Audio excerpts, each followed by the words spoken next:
Garrett. So people are walking. Okay, are we ready? Call the Finance Committee meeting to order. All members are present and accounted for. We will get caught up on the minutes at some future meeting. Before we get into the agenda, which is the capital budget, the city manager wanted to say something to us, and then the finance director wanted to go over the debt capacity update. Good morning, thank you. I made a statement yesterday that I gave you an incorrect number when we were talking about what the cost would be if the director of the Office of Environmental Policy remained an A20 position versus the Environmental Policy Advisor A17 position that we are proposing. That amount, the correct amount, is $8,900. 8,100? $8,900. 8,900, all right. So would you,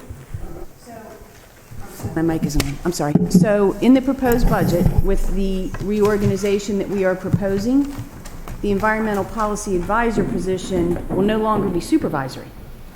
And so HR looked at the duties in the restructured job description, did their analysis of what grade it should be, and said it should be a grade A17. The current Director of Office of Environmental Policy makes more than the max for an A17. So if that person is the Environmental Policy Advisor, she would be redlined, so she would keep her current salary. She wouldn't get any future raises until the A17 scale caught up with her.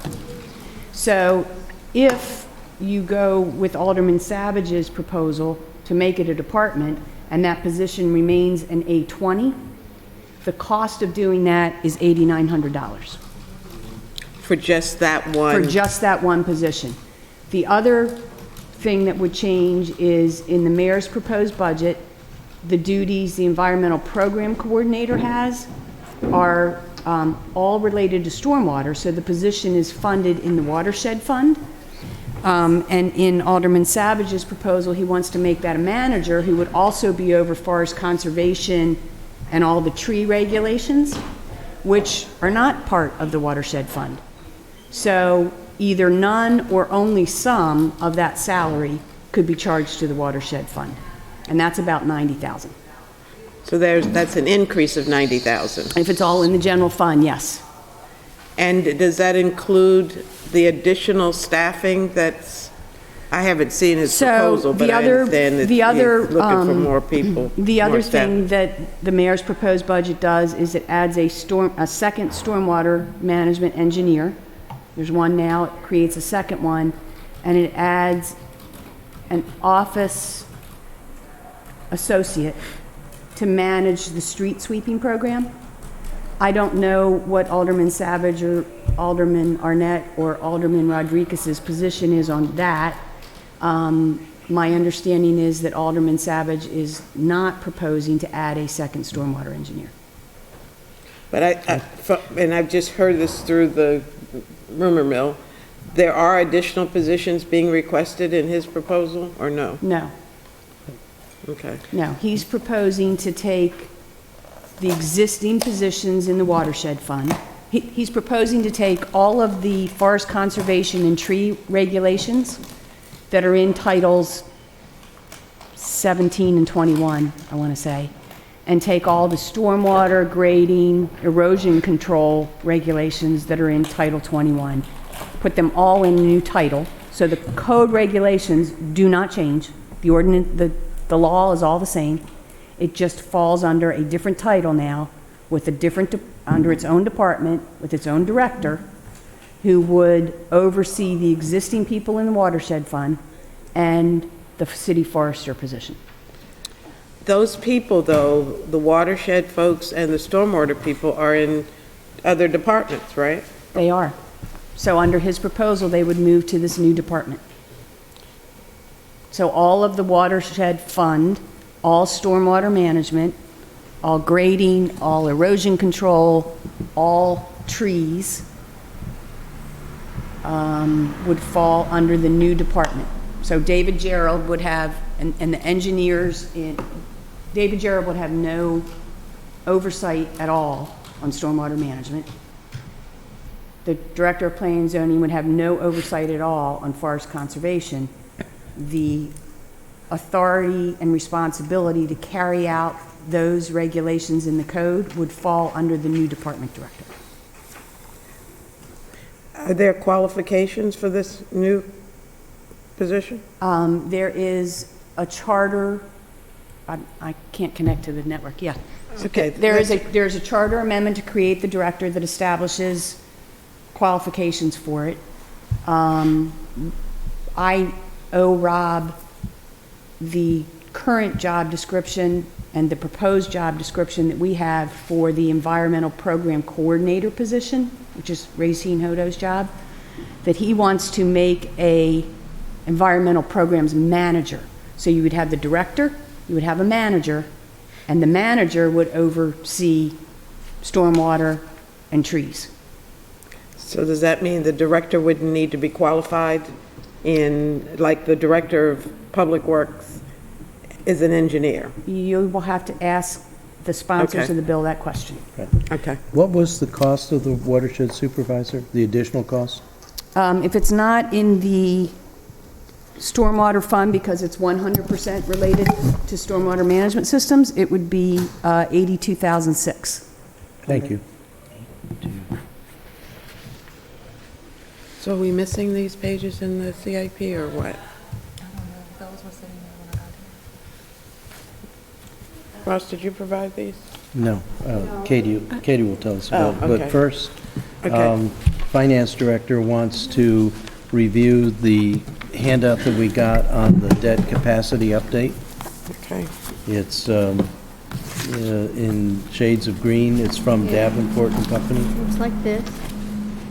And it's got graphs and Just stuff have like to this. remember, I knew I It was didn't have a handed tab out the for that. first meeting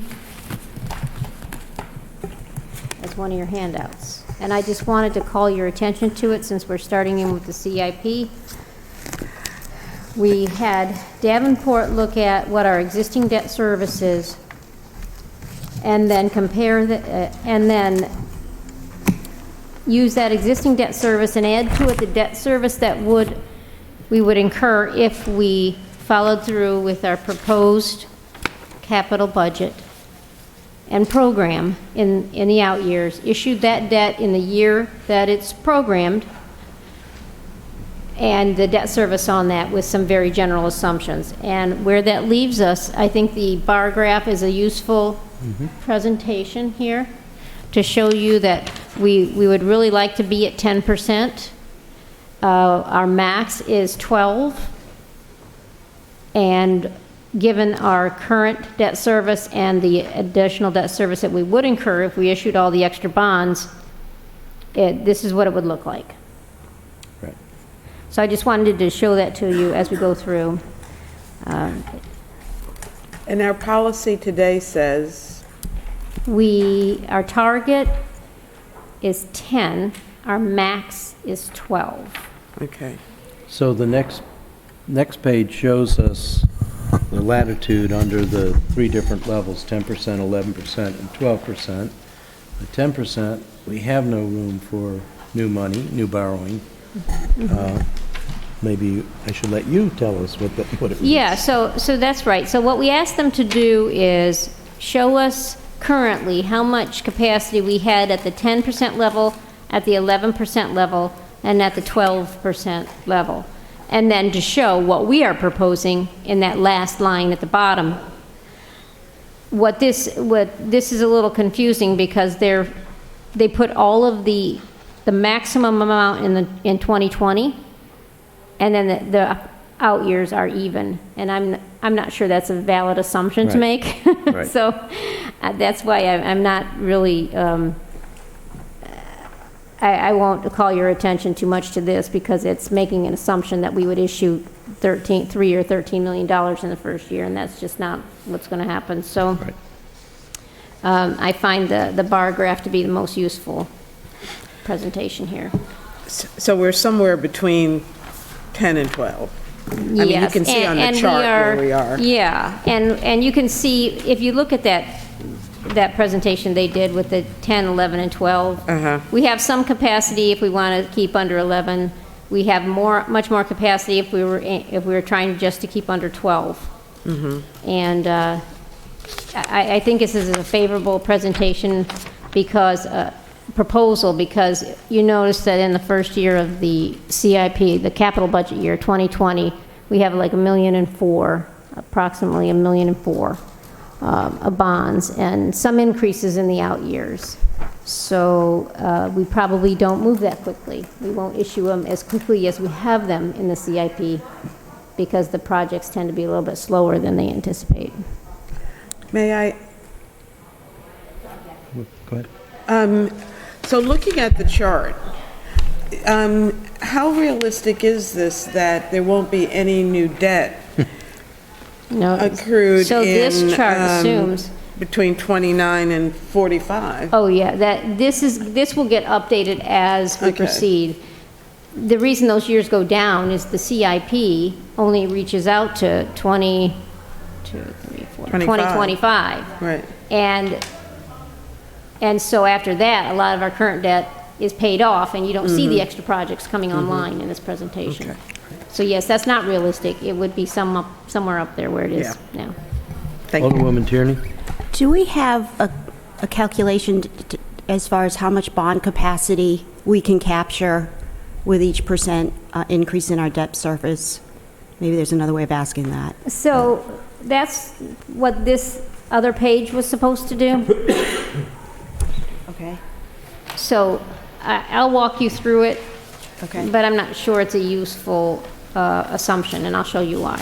But before you do that, could we stay on this page? So we're planning in 2020 1.4. The CIP is calling in 2021 an additional 4.2 in debt, and Correct. 5.7, 5.8, Correct. 6, 5, Yes. so forth. Yes. And where does that planned new borrowing put us in terms of the red, gold, or blue lines? All right, so this chart shows you where we would be, two components, existing debt service plus our CIP plan. Okay, So it includes those numbers that you just cited. so the CIP will keep us below the red line. It'll get us a couple of times over the gold. Yeah, And then yes. by 2027, if we don't do Yeah, anything else, Yeah, we would be down, we would get below the target. Okay. Correct. But Good. then back up at 28, Right. and then, Well, except I don't know where Decline. the 28 numbers are coming from, because we don't well, go out that far. any of these debt issues that we would sell in the first 5 or 6 years, we pay over 20 years. Right. So that's why you still have the higher payments out Okay. there. You've got these new debt Right. issues coming online. All right. But the takeaway for me is there's not a lot of room for new debt issuance. Not big ones, no. So if we stick with the CIP, we'll stay under the 12 ceiling. Yes, Anything of consequence above that, we're not living up to our targets. And I was talking with Teresa the other morning, that obviously is something that the bond rating agencies would look at. correct. So, They would want us to stay within 12. right. Okay. So it's very helpful. Thank you. Oh, do you want me to walk Yeah, you through I'm this sorry. page? It's up to the chair. Okay. Yeah, I'm fine. I just wanted to know how much we have between the 10 and the 12. Right. Yeah. Which is So- what that page tries to show you, but it makes an assumption that we issue the maximum amount in the first year, 2020, which is not going to happen, so. so, well, I do have another question, because now I'm looking at the second chart that looks like So, this. And is this yeah. the one you said we shouldn't No, even look it's at? the other one that I was saying, I don't agree with the assumptions. This one is telling you, it takes into account the existing debt, 20-year payment of our current band's line of credit, and the estimated new debt service based on the 2020 CIP. And it tells you what capacity is left after we do this CIP. So my question is, we don't actually have any capacity of significance until 2022. Correct. Okay, And if you're trying to stay at or about the 11% level, Yeah. you're going to have to wait longer than that. okay, Right. okay. So Thank that's an important thought to keep in mind if we want to propose any new items in the CIP. And as fair warning, That's why I asked. yeah. Yeah. So, with that, Jody, are you or Katie going to walk us through the CIP? I can walk you through. All right, thank you. I just want to make sure, because there's a lot of important verbiage on the first few pages, as with all of our documents, and make sure that there are no questions from the committee or all the persons about any of that. A lot of it is language we've seen before, and much of it is sourced from other documents that we've seen before. Mr. Chair, I learned yesterday that there are an awful lot of people that are watching our meetings. All right, good. So, I think... Welcome. I think it might be helpful. I'm looking at pages 2 and 3, just to explain the 5 or 6 categories, 5 categories, 5 funds in the general fund, just so that folks are clear about, we have a general fund, we have an off-street parking fund, we have a refuse fund, Right. we have a water fund, we have a sewer fund, and we have a watershed restoration fund. So we're going to be, So before we do that then, I think there's some important verbiage on page 1, okay, which lays out the capital planning objectives, and the one that is most important to me currently, and maybe to you as well, is this relationship between the planning process and the capital plan. And that's very forward right now as we go through the Forest Drive Eastport sector study. We need to make sure that in that study, which has a very good Appendix E talking about the implementation plan, that when we pass the sector study in whatever its final form is, that we make sure that there's a crosswalk between the mitigating factors that are brought up in that sector plan and the capital plan. So, then you wanted to talk about the different funds? I just wanted it to be clear to the community that there are these funds. We're not just talking about one, the general fund. Right. That there are what we used to call something else. What was the word? No, it wasn't revolving. What were they called? Enterprise funds, well, yes. No, not the R word. Well, we still have the enterprise funds. This is talking about the general fund and then the off-street and so forth. Right. Sewer fund, watershed restoration fund. So, Sorry, Katie, if we just kind of jumped into the... yeah. This is something I'd like to note for future reference on page 9. I was trying to recollect back to 2012. My recollection of the city strategic plan was that was developed by then city manager Melanoff with the department heads, and the council was briefed on these 3 goals. I don't believe we ever took an action to adopt them. My personal view is I think we need a much more robust strategic plan than these 3 issues, but that's not for this budget, that's for future date, and but I do think we need to come back to that at some point. Moving on to pages 10 and 11. These are spreadsheets that we're used to seeing. The capital budget is in the spreadsheet for fiscal 2020 on both pages. And it is here that we will find the $1.4 million in new bond issuance. And we find that, Page 10. page 10. Hold on a second. Yes, I'm trying to, okay, so page 10 actually has the total cost per each project laid out there in the years. Page 11 actually shows you those same projects but grouped by funding source.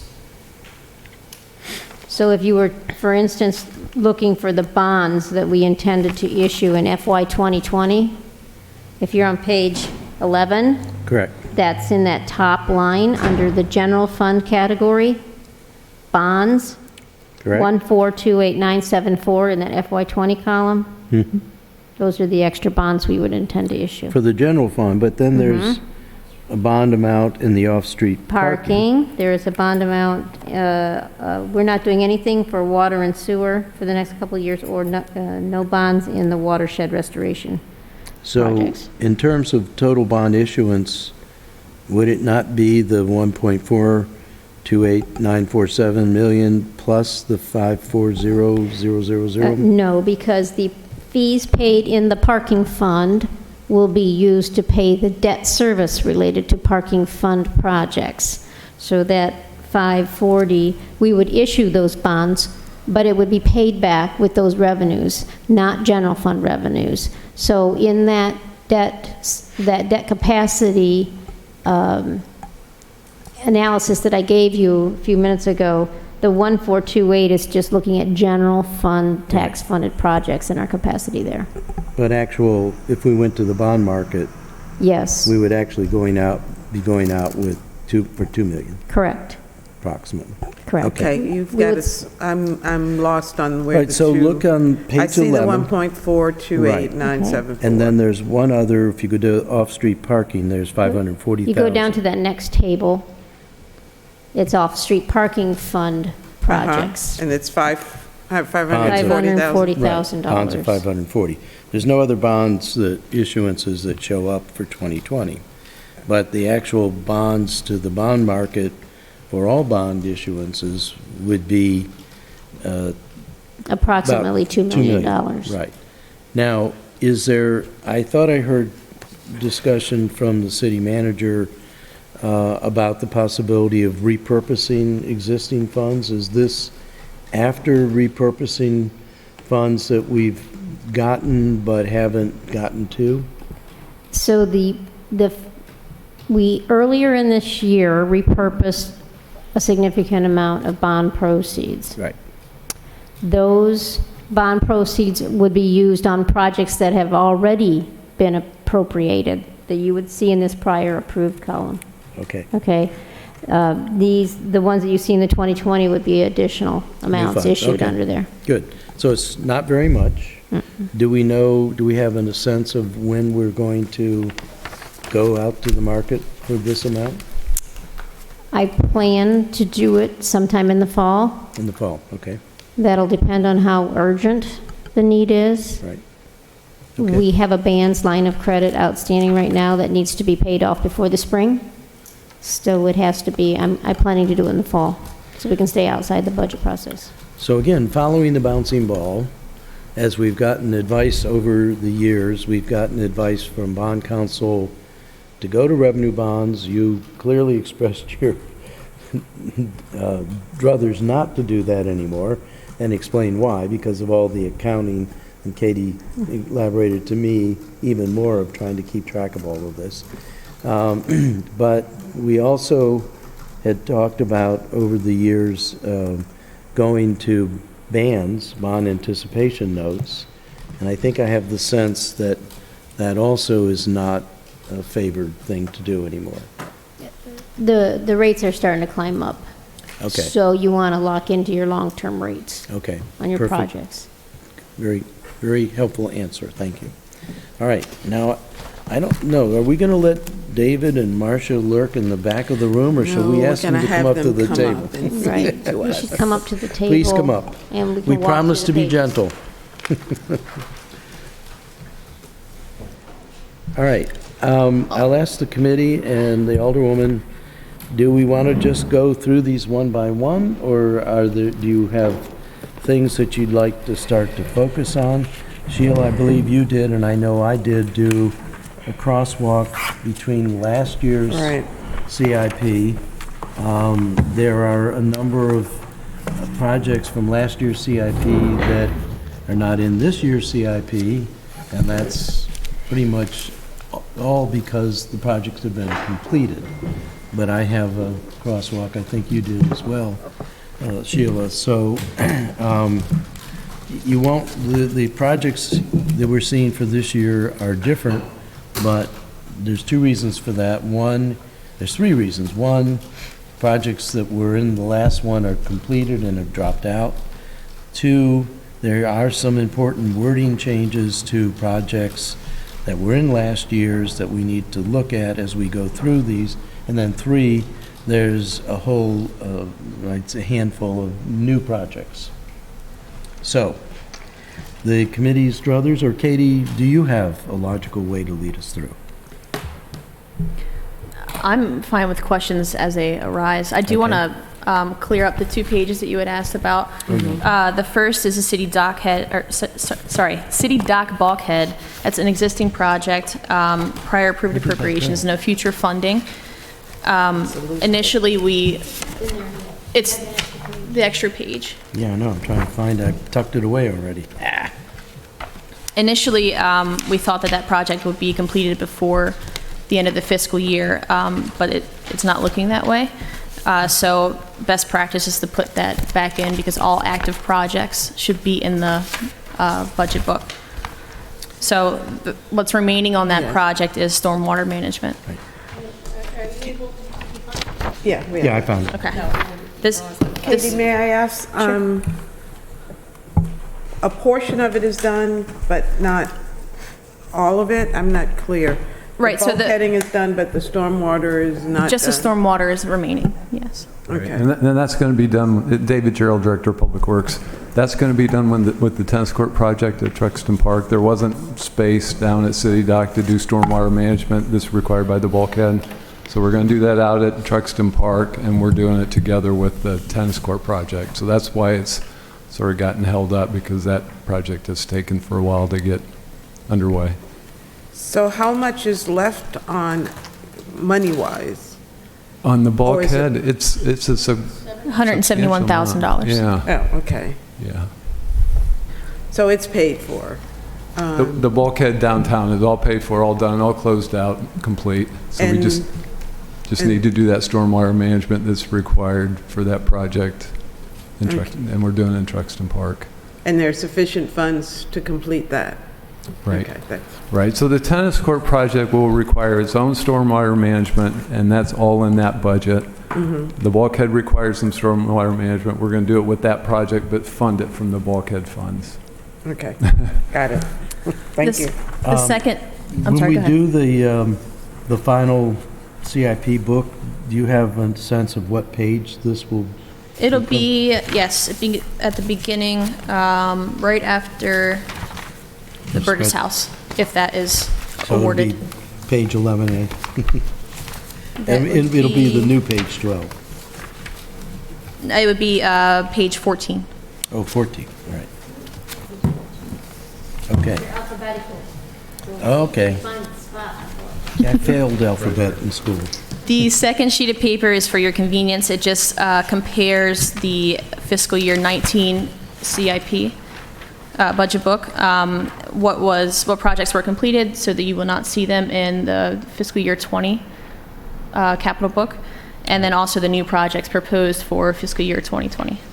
And It this, doesn't have uncompleted projects, just completed and canceled. Correct. The uncompleted would still be if active or still in the budget book for 20. so in the CIP for last year, which I couldn't find the final, but there was a table in last year's that was like this, that showed changes from CIP 19 to the CIP 20. Correct. So this will go into this report. Our initial thought was to talk through all the projects, Okay. but Yeah. I all can right. talk. No, I just meant it, Would it go in the final vote? yeah, Maybe, all right, we'll think about that. okay, all right. So, Alderman Kirby is not here, but he would be very interested in Barbun Lane, which is delayed because Alderman Kirby was so responsive to his constituents that they came out and asked for design modifications. Right?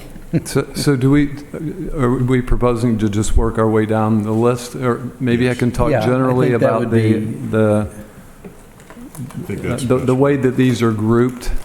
Because I think it's exactly the way you described it. We have a group that we fund every single year, almost the same amount, so we can talk about that. We have some projects that were appropriated in prior years that we're adding additional money to.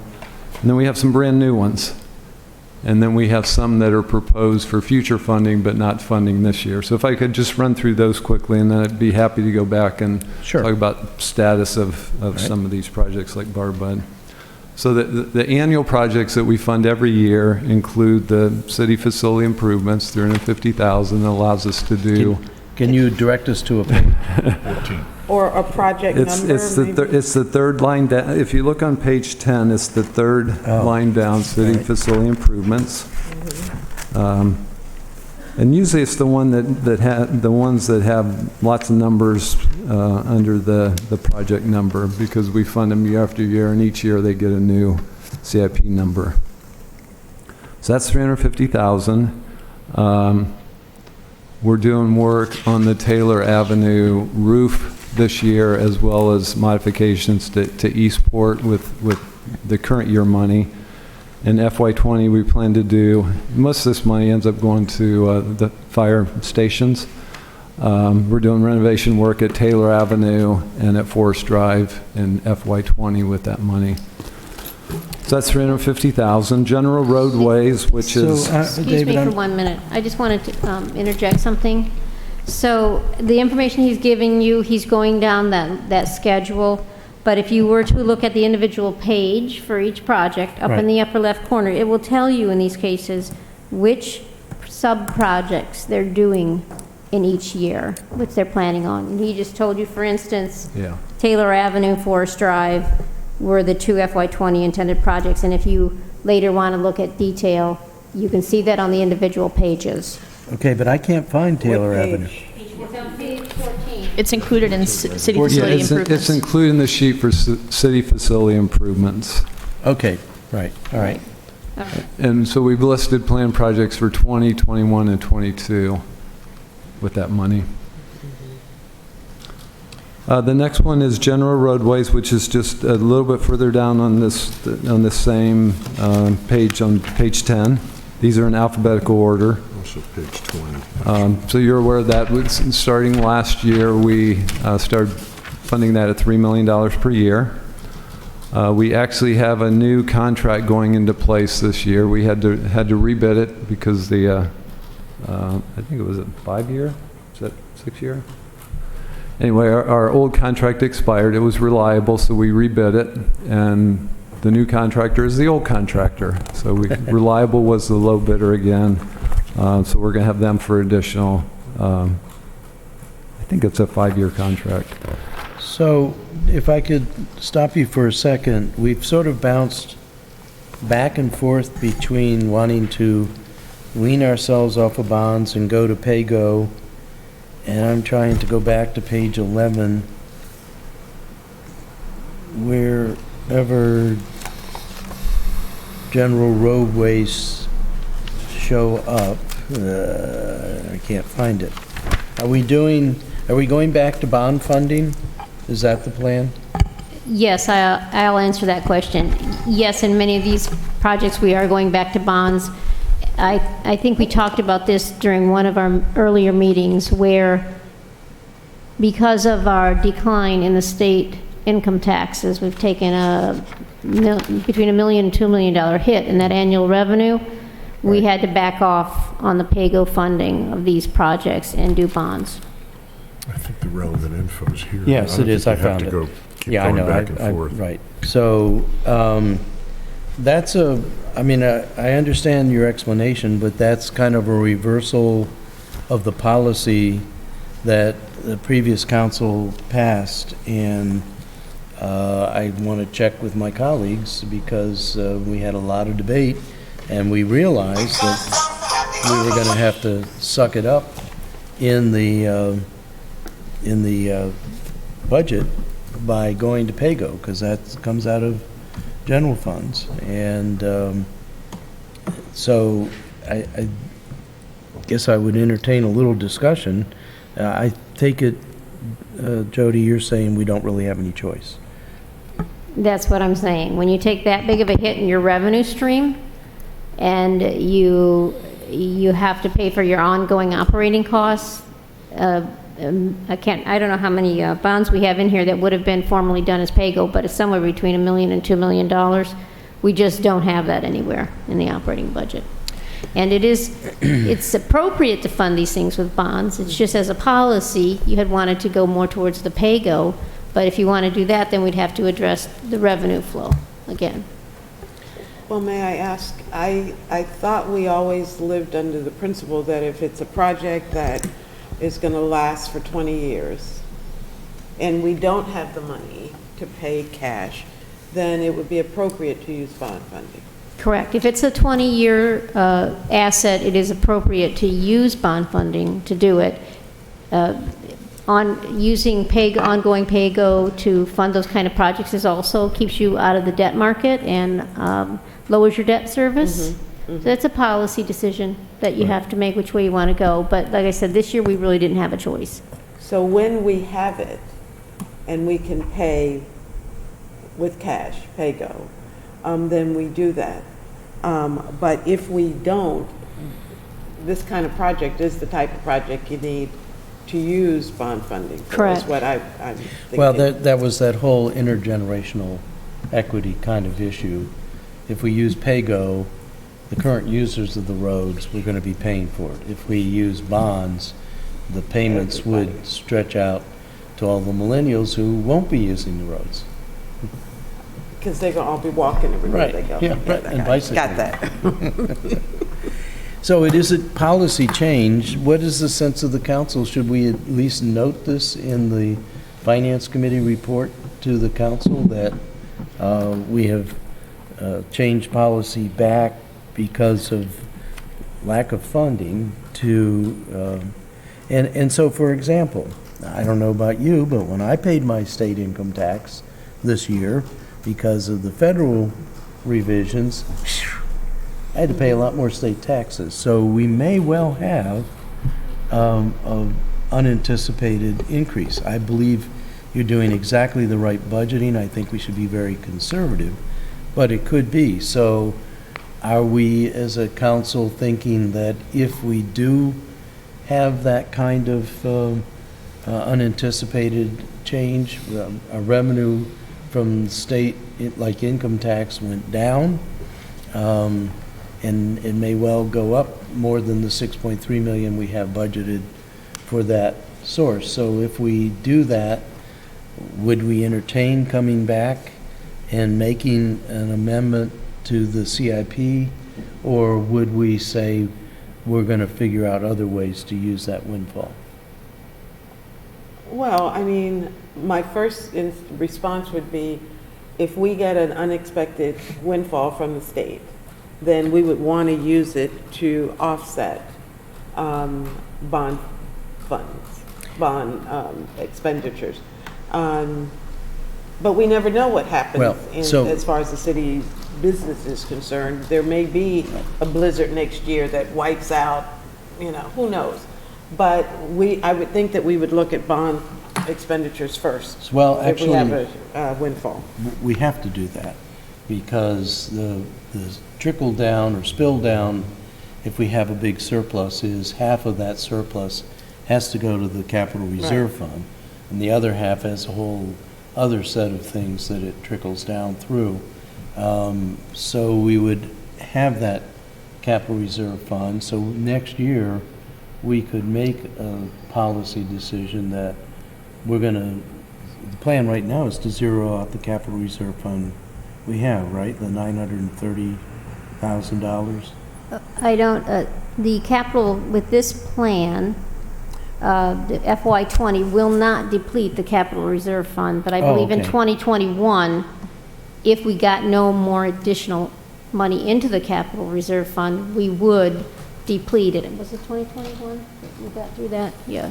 Okay, I However, misunderstood. we may have additions to it depending on how the year Right. comes out. We may be able to add to the capital reserve fund. And I also wanted to mention that as I finish my estimates and then we see where fund balance is, we may end up at the end of 19 with a little extra fund balance and can either put it in capital reserve, and the other half goes for one-time projects. You could put that towards PAYGO, although that's not recurring PAYGO. We would want to treat that as just one-time Right, PAYGO. okay. So it sounds like that's already taken care of. I think The you're answer to your right. question. So, yeah, because of the way we've treated our reserves. Alderwoman Kearney? Thank you, Mr. Can I Chair. I'd call be you careful. Ellie? Yeah, okay. I'd be careful about your statement on policy. I don't think we want to change the policy. You have to be careful with your wording saying, we are trying to keep this policy because the public knew this was a big deal last time. You know, we were going to go to PAYGO. You know that. And so somehow word it that we still intend on that being our policy, but because of our, revenue situation, we're not able to do it. So we'll You know what I be mean. heedful of that, but the report will be coming to all of you. and Yeah, So yeah. if we didn't get it We just don't want to exactly change the right, we policy can- back. Yeah, right. All right, thank you for that. All right, I'm sorry for the interruption, but I thought that was an important thing to note. Okay, and just one other thing worth noting on the roadways is we've got about $1 million right now from last fiscal year. So that'll get us, you probably noticed that we've started with the paving this year. So that'll get us through the end of June, and then we'll have the $3 million from FY20 to continue with that effort. That was also something we did in the last council, was we upped the funding so that we were on a 20-year replacement cycle. So that's why this used to be $2 million, and now it's $3 million. Is that Correct. $3 million going to be enough to keep the We think 20-year so, cycle? yeah. Yeah, we okay, think so. good. The next one is general sidewalks, which is page 21. Unfortunately, last year, because we had a contractor who refused to come out and work, we didn't spend the money last year. So we have a Refused new to come out and contractor, we work? rebid it, pardon? Refuse to come out and work? Yeah. Yeah, so this was, one of those contracts where you order the work for specific sidewalk areas, and they just didn't respond. They were busy elsewhere and didn't respond. So we've got the money queued up. We have a new contractor. We canceled that old contract, rebid it, have a new contractor that's ready to go. So we've got money to get started this spring, and then this will add another $600,000. We have a big backlog of sidewalks right now because we skipped a year. So we recognize that, and you can see the picture on page 21. There's a lot of areas that look just like that. So we'll get them geared up, and like I said, we've met with them and they're ready to go, and we have a big list of sidewalks that need to be replaced. So this is a big issue. When Alderman Savage had a town hall meeting a couple of months ago, he asked for items of concern on his constituency, and sidewalks was the number 2 issue of concern. I am getting photographs. There's about 350 of them from the Eastport Civic Association, and I'm getting questions like, why are we talking about building new pedestrian bridges when we're not taking care of the sidewalks? But it's more than that, and I'm sorry Alderman Payon chose to leave right now, because several of us, and Alderman Payon is one, have areas where there are no sidewalks, and children are walking in the street or on the edge of the street, which is clearly a life safety issue, and there is no money budgeted for new sidewalks. And to make things more complicated, and I haven't gone back to look at the code, David, but we had an excursion many years ago under Mayor Moyer where we were going to charge an annual $25 fee for sidewalks, and the city was going to take over the responsibility for sidewalks. Right now, I think the code was left unchanged, which means in actuality, the property owner's responsible for the maintenance of their sidewalks. If I'm getting this wrong, please stop me. Yeah, but- so there's three parts to sidewalks, right? There's the maintenance part, which includes snow removal, which includes keeping them clean, that type of thing. So that's still with the residents. There's the repair of existing sidewalks. That's what the city took over, and that's when they imposed that fee, was if you end up with a sidewalk like the picture shows here, the city will come out and replace that. The piece about adding infill sidewalks is still with the residents, and it's the way the code reads is that if there's an area identified that needs sidewalks based on schools or other issues, the Director of Public Works can notify those adjacent homeowners to install sidewalks.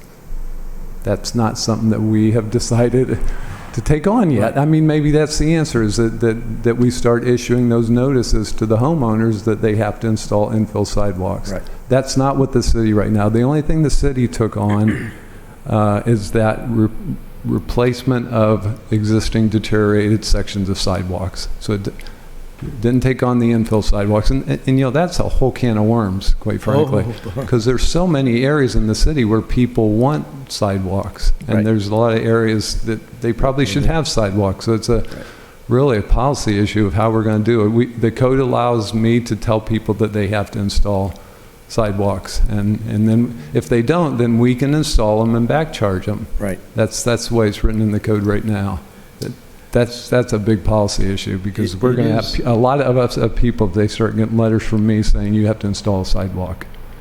So it is a big policy issue, and I had talked with Alderman Payon and Alderman Savage about adding a new project, which was monies to build the new sidewalks in critical life safety issues, primarily where children are walking without having sidewalks. But I understand, and you and I have had this conversation many times, there's several issues. First of all, we can put sidewalks in that meet city standards, including having the rebar mesh and that sort of stuff, at wholesale versus having the homeowner put it in at retail. And I know, because many years ago when my house was on the Eastport House Tour, I had a section that was heaved up, and I got bids for fixing one sidewalk square,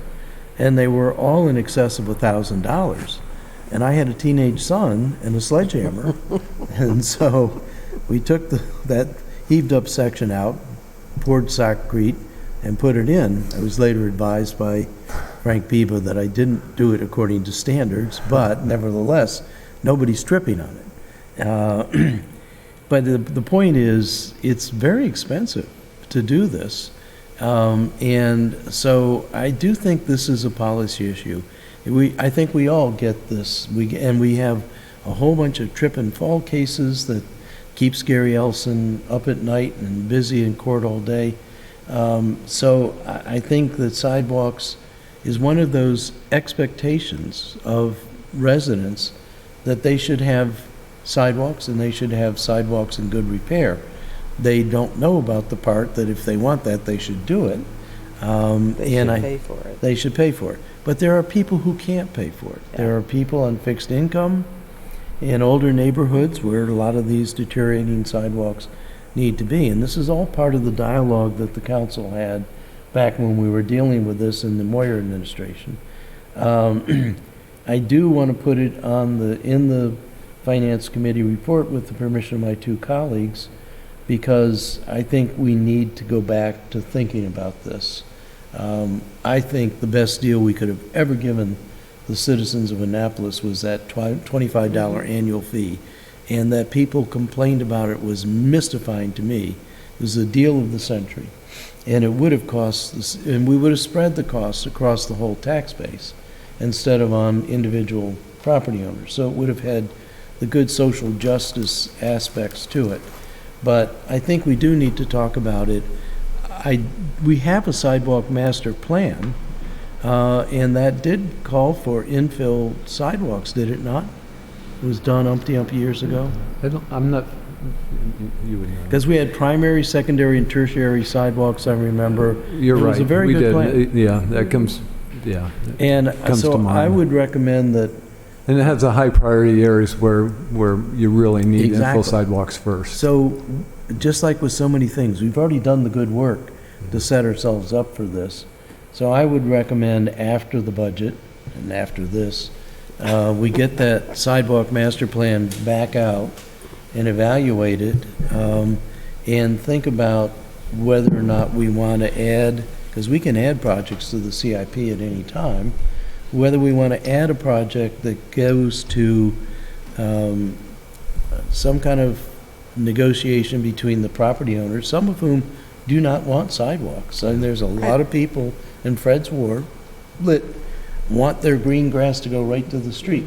And that's where social needs and individual property rights come butting up against each other. But in my immediate neighborhood, we have an influx of a lot of young families with children, and I see the mothers out in the middle, Chester Avenue in particular, with the babies in the carriage. Sometimes it's a group of mothers, sometimes the dog is leashed to one of the carriages, and it's a wonderful sight, but they're in the street. And there's another thing going on there, which is right at the intersection of my street, 6th and Chester, there's a telephone pole right in the middle of the sidewalk. So they can't get around it. I have a disabled neighbor who's on a automated wheel cart, it's like a scooter, who has to be in the street because of the state of the sidewalks and the placement of the telephone poles. And this is a quality of life issue that is nagging constituents day in and day out. And I think that we, as the elected officials, need to take this to heart and get on it. This, my proposal, and again, I will accept discussion and push back whatever from No my pushback. colleagues, but this is an important quality of life issue and a life safety issue. I agree. Talking about sidewalks. And Fred is here and he can speak for himself, but as you were talking about Ward 2, there are people who don't want sidewalks. You know, and it's their property, they don't want sidewalks. I have asked the director, and he has responded to repairing of sidewalks in Eastport, where my church is, in Ward 3 on Old Forest Drive, where there was a trip and the lady was kind enough not to sue us. So they are responsive. My concern, and it's not a big concern, but it's the aesthetics. When the companies come in to repair, it looks like a patch job, and it just doesn't make our city look great, you know? So if they could try to color it to look like what, you know, Well, but now, It's not just color, if I can interject, and I did this for my repair. Hire My sidewalks have a matte finish, so I took our doormat, our woven doormat, and laid it on top of to give And- that matte and- finish, and- which is really a nice finish. infect the chemicals with the doormat, right? So most of the ones you're seeing that are just single sections, those are our guys, because when we have a trip and fall hazard, I send my guys, and they do, easy for me to say, they do up to 5 sections. So typically that's our rule of thumb, is if there's 5 sections that are bad, and those are difficult to match up because you're just Yeah. doing that. Normally when we use our contractor in these funds, the CIP funds, they do a full block. Okay. So that's the difference. Now, my next point is a pet peeve, and maybe it's a pet peeve for you too. But when I see trucks parking on our sidewalks everywhere, Main Street, my street, I want to give them a ticket. Yeah. Because they're not contributing anything to the maintenance of these sidewalks, but they put For these sure. heavy trucks on them. And I think we should do something to put up signs or whatever it takes to say, do not drive, do not park or drive on the sidewalk. And curbs. They can Well, already they be should be ticketed. ticketed. Because they're not, yeah, they can already be ticketed. It's not, Yeah, but it's they're not legal not. to park. Right. So They're we not. should give every So- household a book of tickets, and they can issue the tickets to the drivers.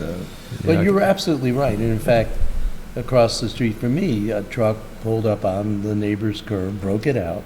So we had a curb, a green space, and then the sidewalk. And a section of the curb was broken out. The staff, the city staff, did come out and replace that. Did you get the guy's tag number so we could send him a ticket? I A meant big, to. a price, the cost of Yeah, repair We ticket. should do that. And I think we should be putting notice on our city website that we're going to be going after people. I'll tell you Kia, what. could you add that to the list? Yeah, please Well, do. Yeah, Alderman. SP Plus is very responsive. I was driving through the neighborhood, and in the very back of Admiral Heights, there were some contractors who were doing, I can't remember what kind of work, but they parked their trucks overnight, which is okay, but they blocked a fire hydrant. And I called SP Plus, and within 20 minutes, they were out there, wrote these guys up, and company wasn't happy, but guess what? I wasn't happy either, and neither were the residents, so. Yep. And you know what? The city response is effective. They started ticketing cars in the 2-hour parking zone on 4th Street in Eastport. And I went down there today.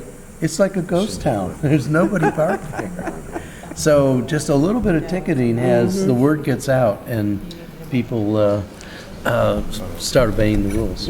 I just want to add, the one issue with the parking, the sidewalk fund is that in the historic district, and correct me if I'm wrong, David, but that makes it skew because they're brick sidewalk replacements, and those would have to probably be identified capital projects. Do you know what I mean? That's just not normal sidewalk. Right. Well, and they're so much easier to trip on, those brick sidewalks. Yeah, so that, I guess those would continue to be in a capital expenditure. Brick, like we so did on Cornhill. some of the sidewalks that we're going to replace with this 600,000 each year is some brick. Probably not a lot because it's very expensive compared to concrete, but we're trying to do a little bit each year so we keep up with those as well. All right, so I'm sorry for the long digression, but it's really important to our constituents, and you have been very responsive. The triage, and that's what I tell my constituents. There's report it. You got a sidewalk problem, put it on report it. It'll go in the queue for triage, and we do get results. Unfortunately, as you said, Director Gerald, we've got a big backlog, and so we got. But we've got a contractor that's ready to go, so you'll see a lot of sidewalk work being done this summer. They're ready to go, and we've got, we've already got money from last year that's sitting there, and we're adding another 600,000 to it, so should be a lot of sidewalk work this year. Is curb painting in this discussion? We do that ourselves. We do. And in Eastport, they do it themselves. Well, I hope that we have some latitude to have some kids do it for us this year. Yeah, that would be great. That is a wonderful program, and I can't tell you how excited the community is. It's It great. was started by Bumper and Vic Pasco, and They're really painting the curb they're themselves? really, David provides the materials, and they paint the curbs. and It's great. replenish it. It's great. And we're trying to get that started in West Annapolis, so we'll say, then it's going to be a competition, it'll be even better. Yeah. So, Yes, sir.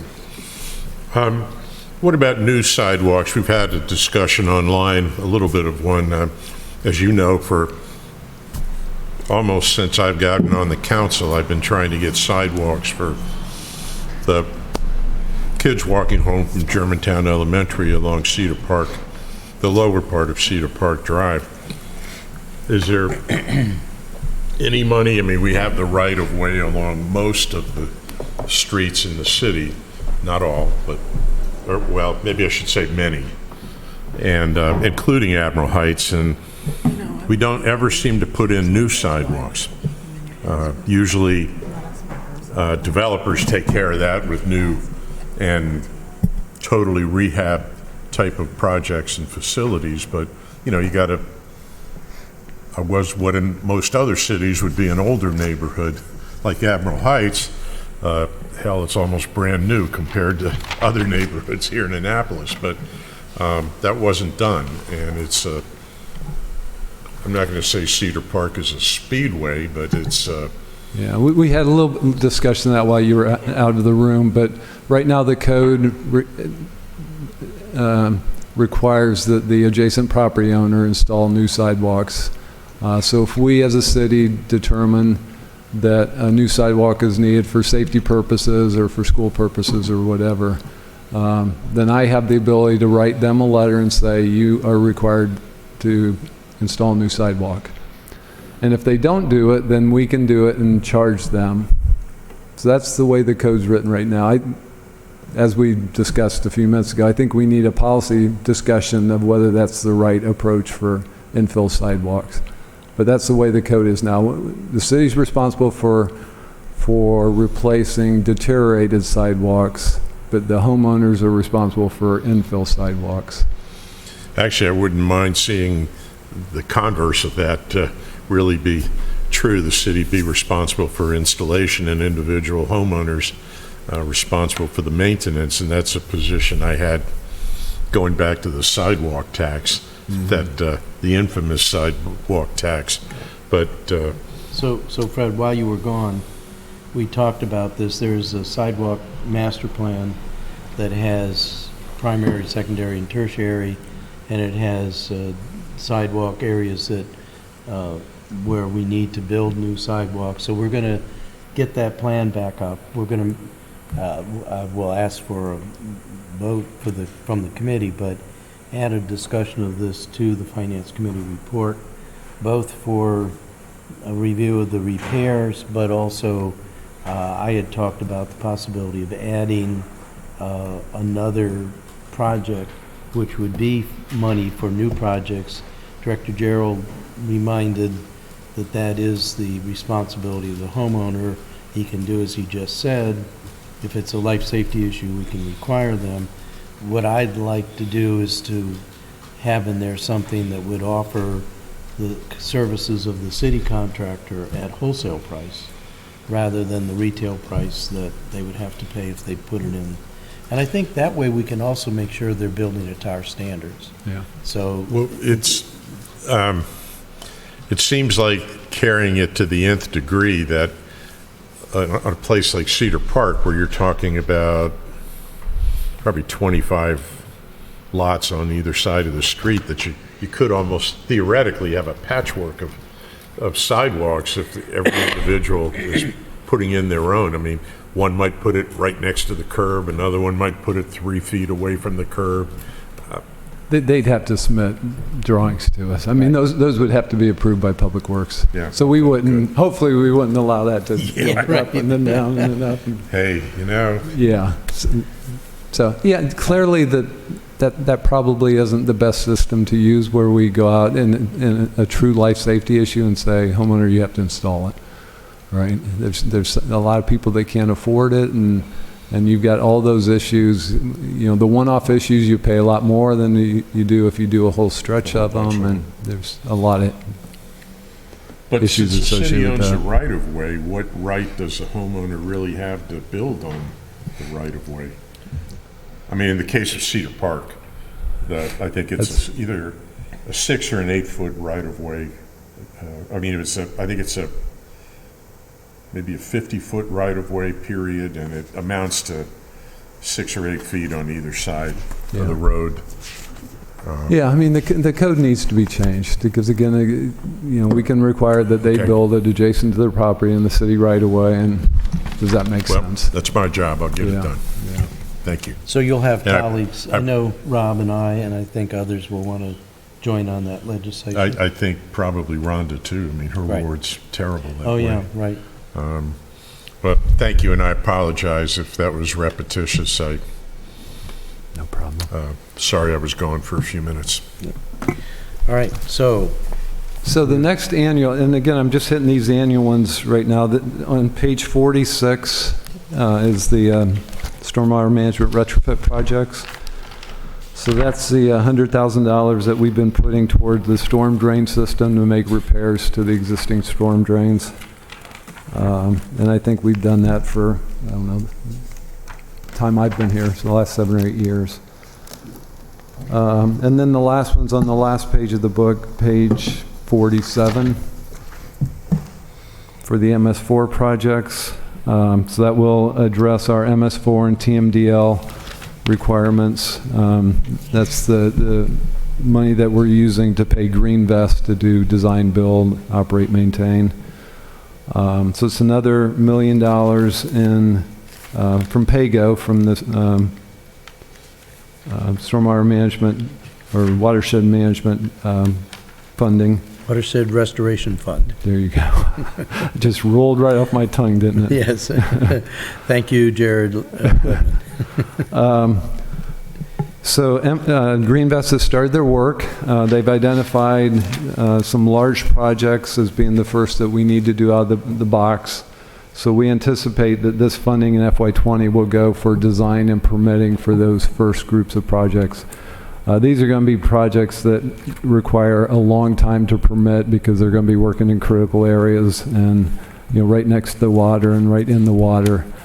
So we anticipate that design and permitting will be at least a year, but we expect to use the full $1 million to get those projects at least under design and get started with permitting. So then in FY21, we'd be able to start using money to actually start implementing the projects. But on this one, I'm going back to, I thought we were putting in $1.5 million every year. And I know it's shown here. I'm trying to find it from last year's. Which one are you referencing? The stormwater, the money's coming from the Stormwater Restoration Fund to address the TMDLs. I can't find it. Last year's, So collectively, those two projects bring in 1.1 million. pardon me? The stormwater MS4 and the management retrofit, they bring in the 1.1 million from PAYGO. Yeah, I think you were talking about the MS4 projects. Right. the Funding MS4 of $1 project. million versus 1.5 million. I thought that we had talked about $1 million for each year for the next, you know, foreseeable future. I can't find it. And I'm sorry, that's 18. And then as Greenvest fine-tunes 44. the work plan, that we would then fine-tune that amount. But right now, we think that seems about right, the $1 million. May I ask while you're looking, under the expenditures, we have 150,000 in planning and 150,000 design for each year. Is that because it's a different piece of the project each year, so you're moving down the Yeah, exactly. That's exactly it. Yeah, we'll probably end up doing 15 or 16 separate projects with this funding over the next few years. So we'll just proceed through those, planning and then design and construction.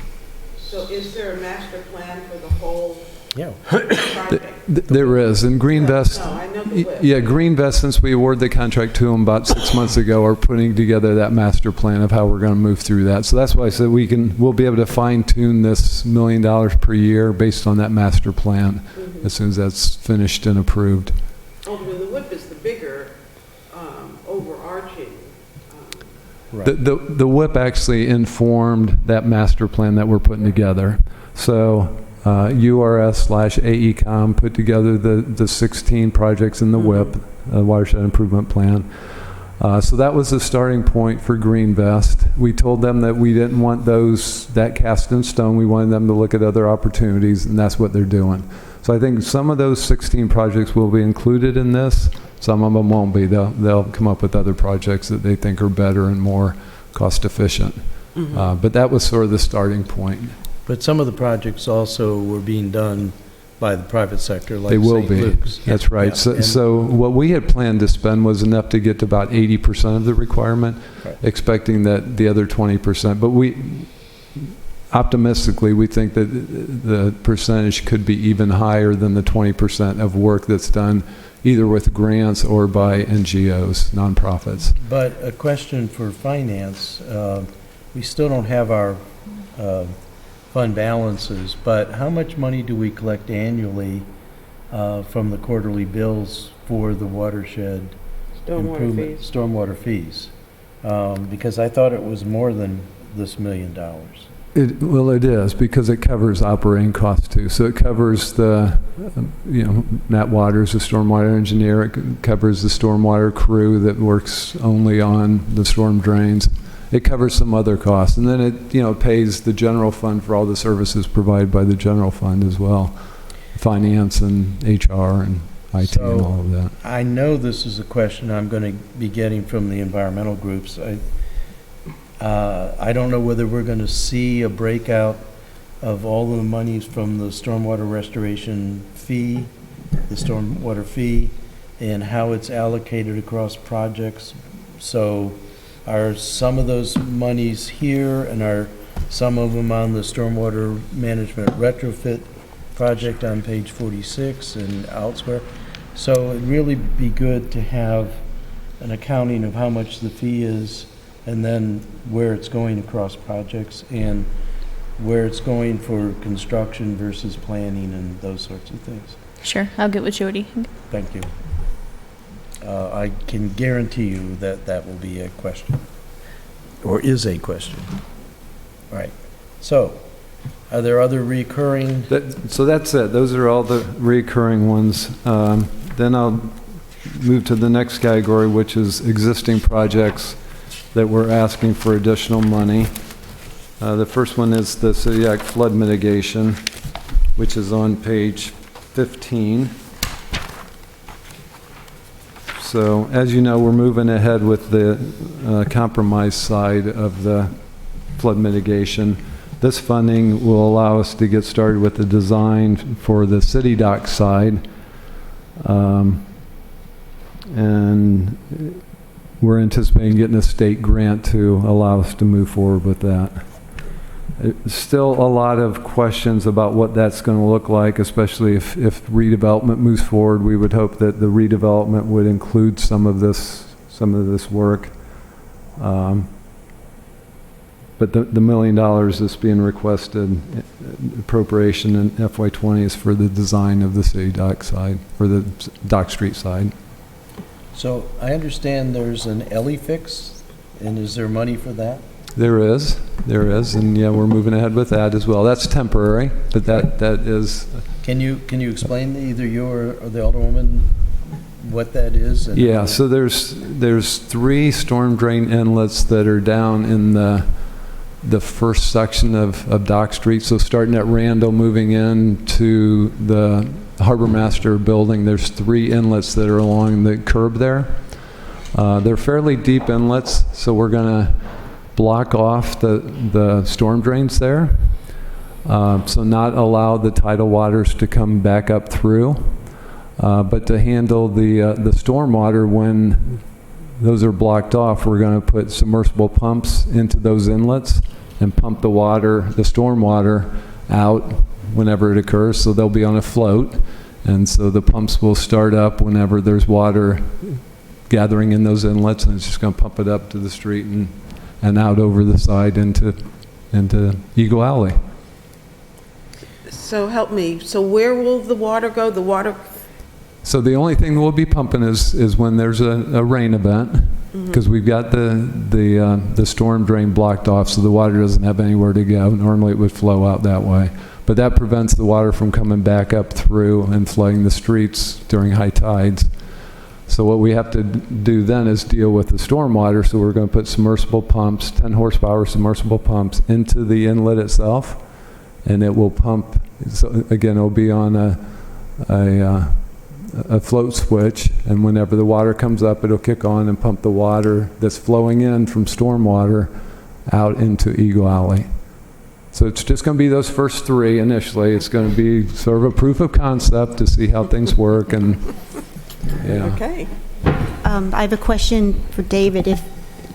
Did we put money in, if this does work as sort of what I call a stopgap measure, did we put money in for that wall on No, not yet, okay. Well, we'll build that ourselves, so Oh. that won't be Oh, a okay. significant cost. Okay. That will be within operating budget. Okay. Is that at the end of Newman? Yes, At the sir. end of Yeah. Newman. So it Yeah. would just be a very short wall just to Okay. keep the water from coming over the top there. And then we would try to do something similar. There's another inlet that's right at the bottom of Newman Street. Right. Try to do something similar there. Because the major project is, further Right. down the I mean, road. this sounds like an elegant, and when you say temporary, I want to know how long, but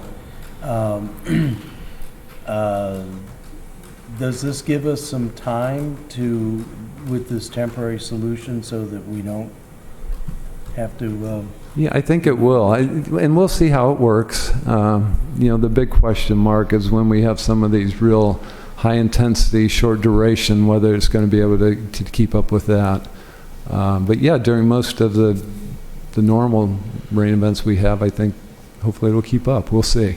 It's going to be a good test. We just have to, per procurement law, we have to just do some comparable pricing on the submersible pumps, make sure we're getting their best quotation. but this is why it's nice to have an engineer on the council. Thank you. Alderman Payne. Thank you. When do we expect this to happen? In May. Thank you. And do we have an approximate cost estimate? $30,000. Wow, that is cheap. And these are submersible bags that we inflate? So it's going to be bladders that we're going to use to block it off. So you put them in and then you inflate them. And so hopefully they'll seal. If they don't, then the pump's going to be more active than what we anticipate. So if they seal, then the tidal water won't come up and it'll just be the storm water they'd be pumped. I can't take full credit because my design was a well point system. I was trying to treat City Dock as my job site, and that was a wrong approach, but that's engineering. We just all started talking to each other and got the best approach, so Yeah. hopefully it That's works. cool. And I'm sure Paul Jacobs and the boat show will love it. If it works. You helped them. Try and with that. manage the expectations, right?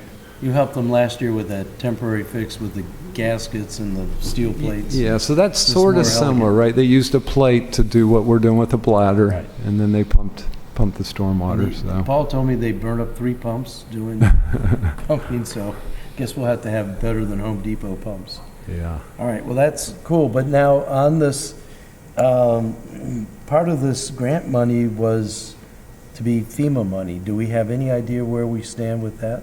Yeah, we're close on that. We've had conversations with them. All we have to do is the archaeological investigation work that they have asked for. And as soon as we do that, then we'll submit that to State Historic Preservation. If they're okay with it, then they've got the money and they want to give it to us. They don't want to use it for other purposes. They like our project, so And- it's just crossing T's and checking boxes at this point. And everybody in Ward 1 is cool about the pump houses and, Well, the one, on the Compromise Street, it's settled, and that just went through HPC. It did. That just went through HPC. But can I interject a question that relates to yesterday's? I saw that you have the $4 million from the RFA, the Resiliency Financing Authority. Is that from the P3 on Hillman? Where does that money come from?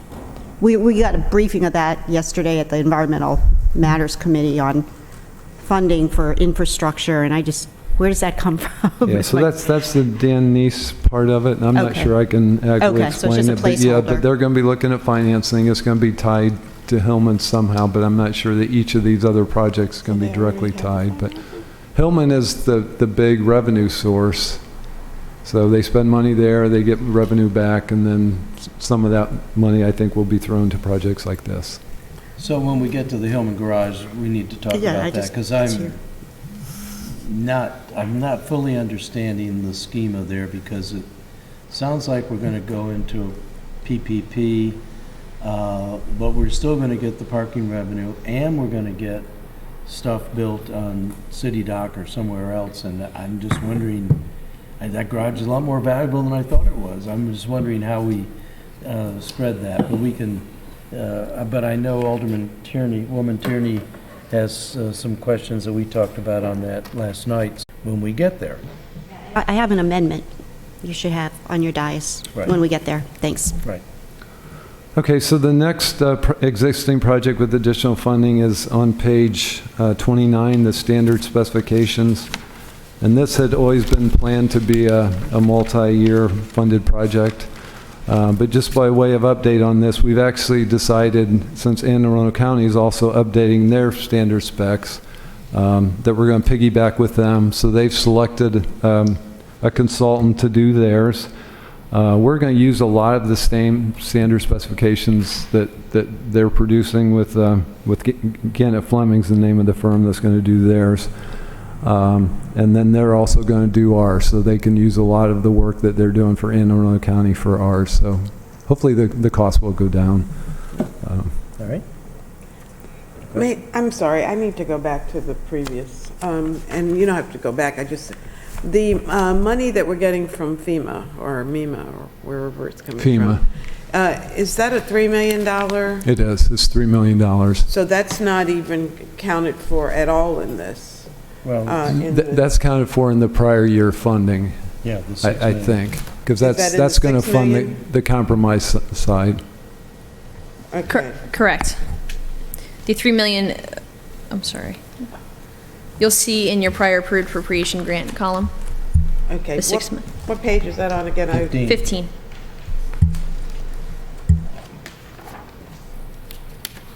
And didn't we get $1 million from the governor's office? Yep.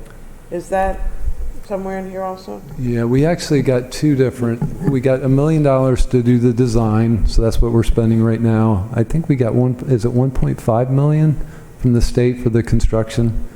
2 million is I've got 2 million Oh, for 2 state. million, okay, from the state, okay. So is that And the total, or is that? The 3 million FEMA grant for construction is pending, is what I have. Yeah, it is, that's Okay. right. And then 2020, it's a stant grant for $1 million, and then the RFA in the future years for $4 million. Okay, so that's, okay, I see the 6 million now, I didn't see that before. So- I was looking above. Well, my next question, if I might, but I don't see anything until 2023. Right. So is it going to take this long? No, the anticipation there was to see how the redevelopment's going to sort out before we jump in there and do that project.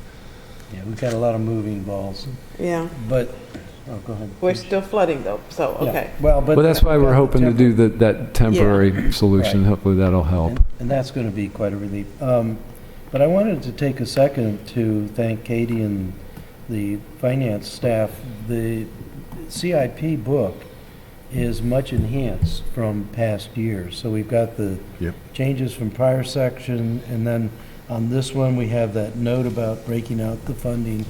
I think they've made it a much more user-friendly document for us and any of the citizens, so thank you for that. Now we have to do is read it. Mr. Chair, if I could, I think I was going to wait till the end, but I think it's a proper time to thank Public Works and the Capital Working Committee, because they have been a blessing to work with. We had a tight turnaround. They have just been fabulous, so I appreciate their sacrifices and efforts helping us as well. But Thank we you. know that Katie pulled it all together. So she's being very humble here because she's done a great job. Well, it's good. Thank you, I appreciate it. Thank you to everyone. Team effort. But, yeah, it's very, very helpful. So, all right, we're back to Okay. page. Okay, so the next one is Truxton Swimming Pool on page 33. So all of the swimming pool design and construction is covered by the 3.1 million that we got from the sale of the golf course. This is to replace the furnishings and to do the parking lot.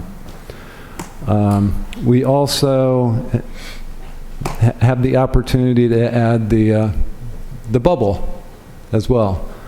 Because as part of the swimming pool project, we're building the foundation for the bubble, and so that's just worthy of thought.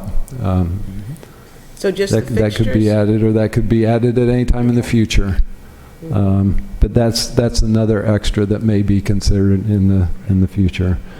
So the furnishings, the stuff that's at the existing pool is old and worn out, and it really does need to be replaced. The parking lot will be a full-depth reconstruction, so we're going to mill everything up all the way down to base soil and rebuild it and have stormwater management as part of that. Yes, Alderman Payne. The project seems to be over the 3.1 million that we had set aside. What is the extra? I mean, the entire $800,000 plus goes to the parking lot improvements? Yeah, so 200,000 of it is for the furnishings, and the balance, the 600 plus thousand, would be for the parking lot. The parking lot's going to be mostly funded from program open space funds. Okay. 618,300 from program open space, and then 224 from city financing. But the cost of the pool is still within the $3.1 million? Yes. Yeah, Okay. so Thank far. All right, finally, thank you. I hope we're through the agony on the pool. Okay, so now for the new projects, the first one is on page 16, the Crab Boating Facility Project. This is another program open space funded project that we're going to contribute $250,000 towards. I guess the state ultimately is going to own the new boating facility at the end of Edgewood. Well, had a protracted discussion with the city manager. This will only happen if the state's going to own it. The city manager's policy is that the city won't own it. That's correct. And so if the state will own it, then we will come up with this $250,000. The only problem I have with the state or the city owning it is this is currently on the tax rolls. I think about $60,000 a year. So if we go to public ownership, this marina will come off the tax rolls. But I think it's a national priority to help disabled people wherever we can. And I was talking with Alderman Savage, and he seems to be quite excited about this project now and it going through. So I hope we can get all the moving parts settled. I know Crab is anxious to get moving forward. The state and the county both seem to be putting up significant amounts of money, which shows their support for this. So I hope we can work out all the details. Well, the state's budget's been struck. Is it in there? I think there's some money in there. I'm not sure that's enough for the full project. I forget what Paul told me, but county's in for 1.3. Now, the question is, the source is other. Is this also Project Open Space money? Acquisition, yes. Project Open Space Acquisition. Right. You know, the Tucker Street project includes a ADA compliant floating dock. Yeah. Which would add to the, at least somewhat to the capacity for disabled individuals being able to have access to the water. Okay. Alderman Arnett? Yes, I'm sorry. Ross, oh no, I just raised my hand. So does that account for all of the open space money between the Truxton pool, parking lot, and the Crab? Do we have any? I hope So not. there's development and acquisition. Oh, okay. So I believe, and I will go back and confirm, but I believe it does use between all the projects, That all of it's- our. It was all dispersed. Well, do we have a sense of the size of the Project Open Space money, the total? Because I know the mayor wanted, and I kind of like this idea, use it for acquisition along bicycle lanes and other open space to connect greenways and things like that.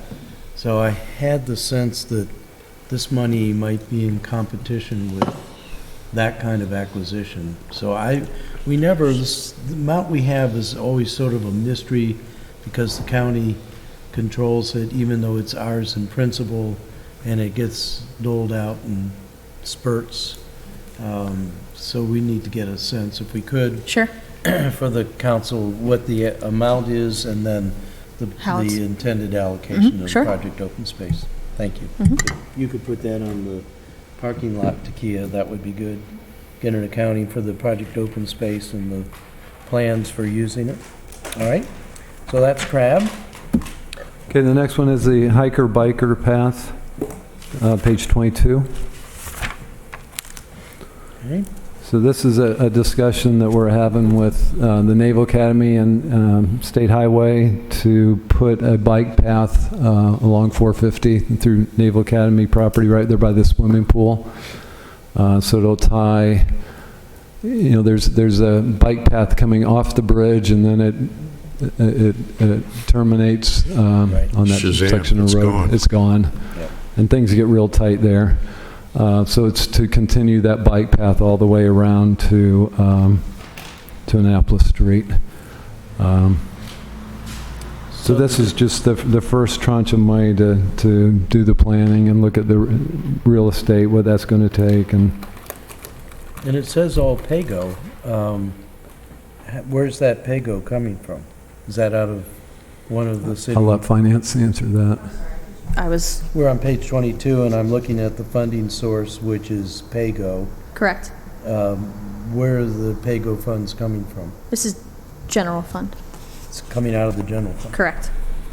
Is that one of the transfers that we see in ordinance 17, 19? I mean, when it's coming out of the general fund, we'll have to go back to the general fund book, but So it would, you mean from the general fund to the capital fund? yeah, I mean, just, it's coming from the general fund. I don't remember seeing that in the breakout of the general fund, so. So, okay. We're talking $63,000 in 2020, Right, but, total of 286. yeah, through 2023. So it must be coming out of some department's, or some other fund. If it's the general fund, it's either coming out of a contingency fund or some department's fund, right, over these years? Or is it contingency? Is there anything? It's 63,000 for Yeah, 2020. Correct. So it's the PAYGO, the money allotted towards the capital projects for the year, out of the general fund. Okay. So it's in that, was that $137,000 transfer? Do we have a PAYGO fund account in the capital? So they designate the money in the general fund to make it transfer to the capital fund. And so what's Yeah. that total amount then, I guess is what? I didn't work on the operating side, so I'd Yeah. have to Okay. get back All right. on that one. I We'll apologize. just add it to the parking lot. Well, I mean, it's not that much money. No, it's not, but I wonder, I'd kind of like to Yeah. know what the total PAYGO coming from the general fund is. But I do have a question about the project. Will there be land acquisition or will there be a need? Because I'm thinking about that curve going around towards Annapolis Street. Or is that Annapolis Street where the curve is? I don't know. Fred? The curb? Yeah, the curve. What's the, what is it, 450? I think that's all Off the Naval bridge? Academy property. King George is where the light So, is. so Right. beyond King George, where you're going towards Annapolis Street, Street. around that curve, I think Yep. that's still Naval Academy property. On the left side, yes. Naval On the right side, it's Maybe a State little Highway. questionable, but Isn't that where their water tower is too? That's probably Navy too. yes. So my question is, that just seems like a dangerous curve. Yeah, I don't think that we would ever acquire that. I think that there would be an easement, because we're working together with State Highway and the Naval Okay. Academy to set up Yeah. an easement or whatever it might be that's there. The federal government, and especially the Navy, is very territorial when it comes to their property. They might let us use it, but it's very difficult to get it from them. Well, if they're partnering with us on this bike path, I'm sure they're going to consider safety in the use of their land to make it safer. I just can't imagine driving a bike around that corner, that's all. Well, and then when you get to the back of the fire department, of course, it's Right. not the safest intersection in town for walking or for biking. That curve is actually pretty easy compared to making the left turn onto King George. That's where Yeah. you take your life Yeah. into your Yeah. That's right. there. So Katie, it's on page 11, there's a total in the general fund of 138,000 pay-go, and this 63 must be part of that. Yes, it is. So How much did you say?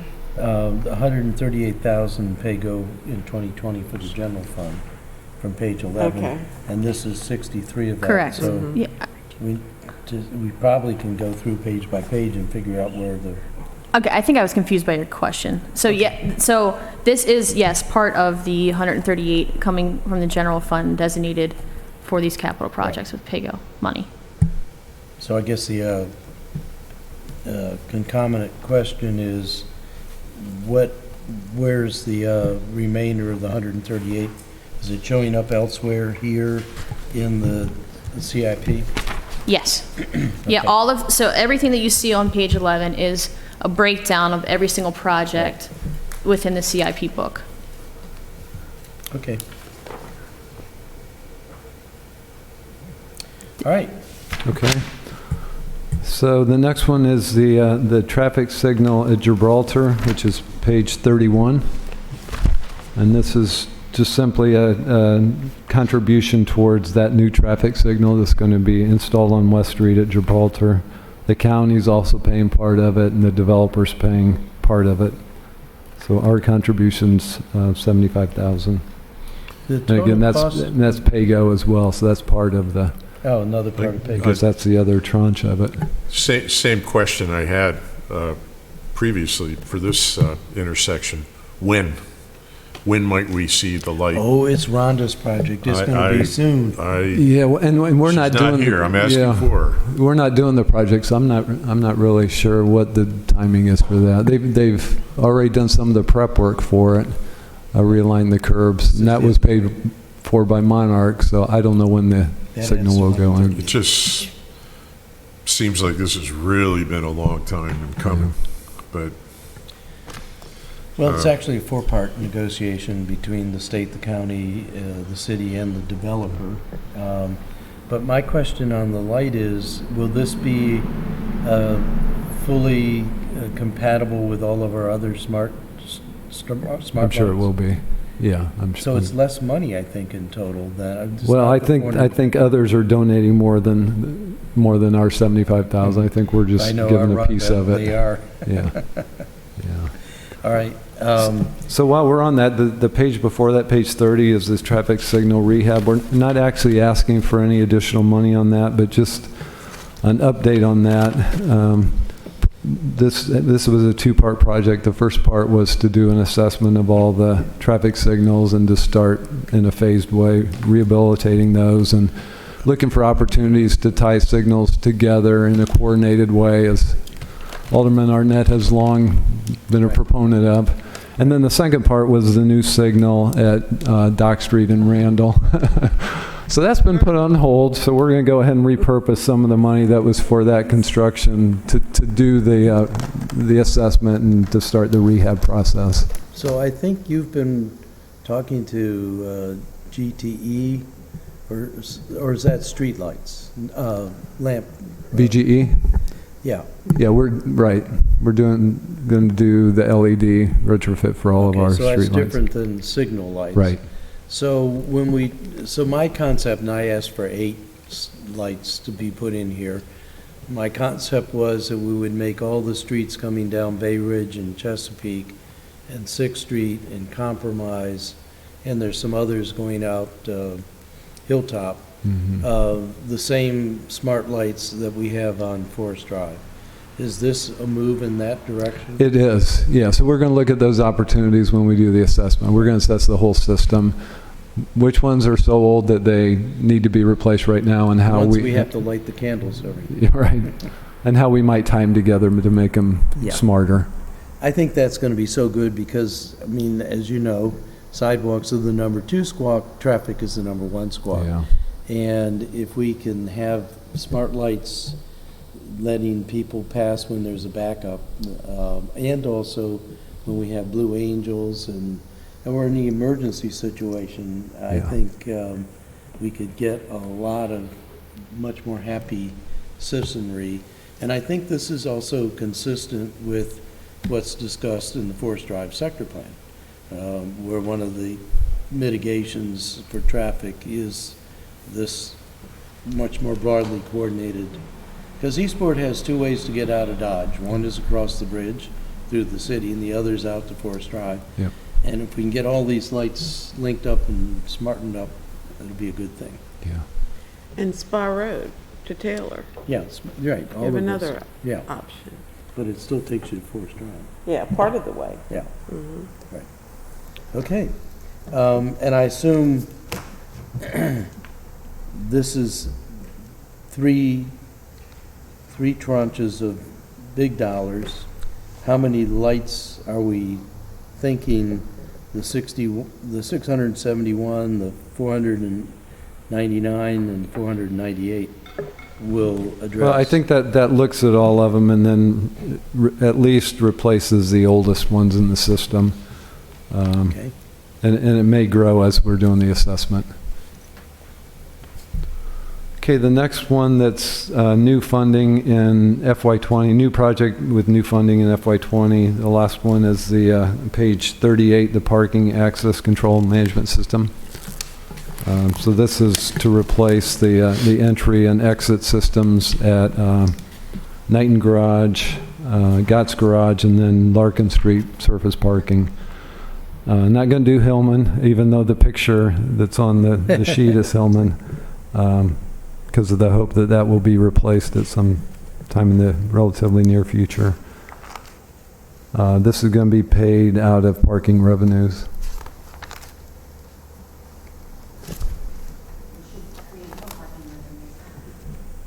Right. And then we have a group of projects that I can just run through really quickly. New projects that aren't proposed for any FY20 funding, but are proposed for future funding. The first one is the Burtis House, which is on page 13. Yep. So we're hoping that the state will access that to the city so that we can do selective demolition and rehabilitation and move the harbor master in there at some point. We would also make space there for the generator and the motor controls if that's where it needs to be for the flood mitigation. So there'd be the harbor master, that's where the amenities for the people docking, if we leave any docking left for Eagle Alley. And then the generator, is there enough space for all three of those things? The generator would be outside, so there would be a new small wing with the cover on it, but not enclosed. And I think the harbor master would be up on the second floor, so all the amenities would be on the ground floor. And that building will have to be, I know it's full of mold, but it'll have to be lifted up I think so. and essentially gutted on the inside? Well, that's where the hotels go. No. Just kidding, everybody, just kidding. Yeah, that will be similar to the Maynard Burgess. That's going to require a lot of funding to get Yeah. that. And there's a lot proposed here. I mean, 1.5 million is a lot for that size of a building. So I know that one of the competing proposals has this moved over next to where the creperie is now. I sense that this is, doesn't even have a project number because there's a lot of flux. We're Yeah. waiting to see if we get it, and then all Yeah. of the other. Yeah, I think the whole ULI study needs to move forward and have some recommendations before that decision. The next one is on page 19, the Forest Drive Eastport Sector Study. Again, nothing proposed for FY20, but money proposed in the out years to actually implement some of the recommendations of the sector study. What do you say, 16? Page 19. So I distressed Dr. Nash at, was it the Transportation Committee? Because I noted that this is, compared to the mediations that are called for in the sector study implementation attachment E, this is chump change, and I unfortunately probably worded it that way, and she quickly informed me that if you would pass the resolution, we could put a lot more money in here, but we don't know what's going to happen. And I accept that, and I was sorry that I wasn't a kinder, gentler person, but I guess my warning is that I think the implementation plan calls for a heck of a lot more things. If we're going to get into smart streets and tree line divisions and things like that. And this is why Alderwoman Pendle Charles and I and others are looking to get a memorandum of understanding with the city, the county, and the state for this whole sector, because we have the 3 jurisdictions, and most particularly noted at the intersection of Chickpin Round, Forest Drive, and Aristide Allen. And there's no way the city can bear the cost, although we do need to do mediation for Forest Drive. So I guess I would just note for future, when we do get the sector study done, and I think there will be another resolution to adopt it to 2009, and it's certainly going to be the base for the next comp plan. If we follow what I call upzoning, which the community character seems to indicate the changes that are recommended in the study, we're going to have a lot of help and a lot of money to make that corridor. And it's not just the street, it's the transportation and maybe multimodal. We had a really good conversation at Environmental Matters yesterday. Councilwoman Lisa Rodvian came, and she was talking about the county thinking about park and ride at the Giant Shopping Center, and maybe coordinating with some of the churches along Forest Drive, which would also be important to mediate traffic. So, yes, ma'am. So I'll bring it up. It always came down to whether it was the Transportation Committee or Environmental Matters, and transit and traffic and signalization, the lack of coordination, I guess, between the city and the county, and/or I don't want to. I guess the expertise on our side in what we need, and being the squeaky wheel. And we presently, with our staff, there's not a person that can afford to do that. There's not a person that can step up in transit and traffic. I mean, I know from experience, Lisa is stepping up because she has to, but she's not ideally you know, her love isn't traffic engineering, but you know what I'm trying to say. Yeah. So I know we can't afford to add staff, but it is a gap right now in solving a problem that will be a problem as we go into the comp plan and trying to connect the dots, or the word of the day, create a crosswalk between you know, the city and the county on a much needed you know, effort as far as traffic, whether it's signalization or streetscape, and this all came to fruition on the Forest Drive sector study that, you know, the county is kind of just, you know, lumping along unless we try to tell him specifically what we need and when we need it. Agree? Yeah, so it was really great that Lisa came. Yeah. I was very heartened by that, but the county meetings, the one that I attended at the Eastport Library on Hillsmere a few months ago, made it very clear that Forest Drive was not close to their priority. Riva was the closest, and mainly they're trying to catch up with North or West County, whatever we call it, up around Oderton, Fort Meade. So I think there's going to have to be work.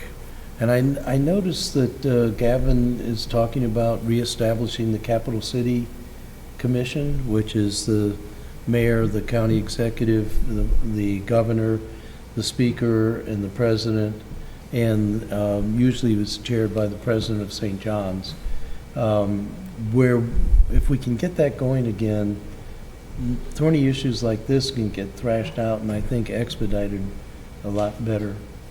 I think, I agree, but, and that's, concept-wise, philosophically, yeah, but we've identified, I think we're in the weeds, and we've identified a problem or a gap, and I guess I just wanted to know what David thought about that, if he agreed or not agreed, or how you... Yeah, I mean, we don't have an expert. Ian Banks was probably the closest transportation engineering expert that we had. That's not, Lisa does a great job on I know. traffic, but that's, Yes. that's signs. Lisa, you do a and- great job. Yeah, and that's not really, as you know, that's not really transportation engineer. That's a whole different sort of subject matter. So we did have one, Kwaku, I guess, is maybe a transportation engineer that could look at those. But yeah, it feels like there's a need there. And maybe that's a consultant that could come on and help with that. So will you be bringing up an amendment, or do you want? Work with Sally and some insight from Alex Klein to work up an amendment to, I assume this would be the DPW staff? This person would be in your department? Could be our planning or transportation. Planning's getting crowded. Yeah. Well, I think you're right, though. You know what I mean? Yeah. We always stint on staff and right in critical areas that we're planning big things Yeah. for, and we don't have But the... to the new generation of traffic engineering, which is modal transit and smart, the signalization, and we'll be able to speak to that and not have too much other stuff to do. Okay, I will. I'd be Okay. happy to join. So the next project, new project with future funding is on page 28, the Southwood Sidewalk and Stormwater Management. So there's lots of issues, and one of them is infill sidewalks. So somehow this got plugged in for sidewalks, but there's a lot of flooding issues out there as well. So planning starting next year, and then the idea is that construction would start in the future years. If I could clarify, this was in the CIP last year. The project has just been deferred another year. Right. And its project number is TBD. All right. And then the last one is Hillman Garage, and that's on page 37.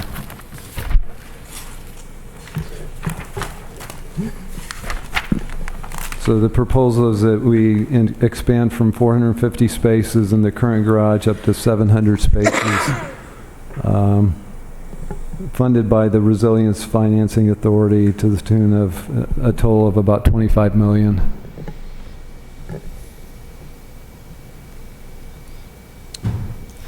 How many spots are there now? 450, It's right in the description. yeah, 450. Okay. What, Thank you. thank you. Obviously, the Hillman Garage would be expanded. How would you propose to do that? Tear it down and go deeper. So that's why the cost is, so just to replace the 450 in kind, the cost is probably about 14 million, 13 to 14 million. So it's almost double that for those additional 250 spaces.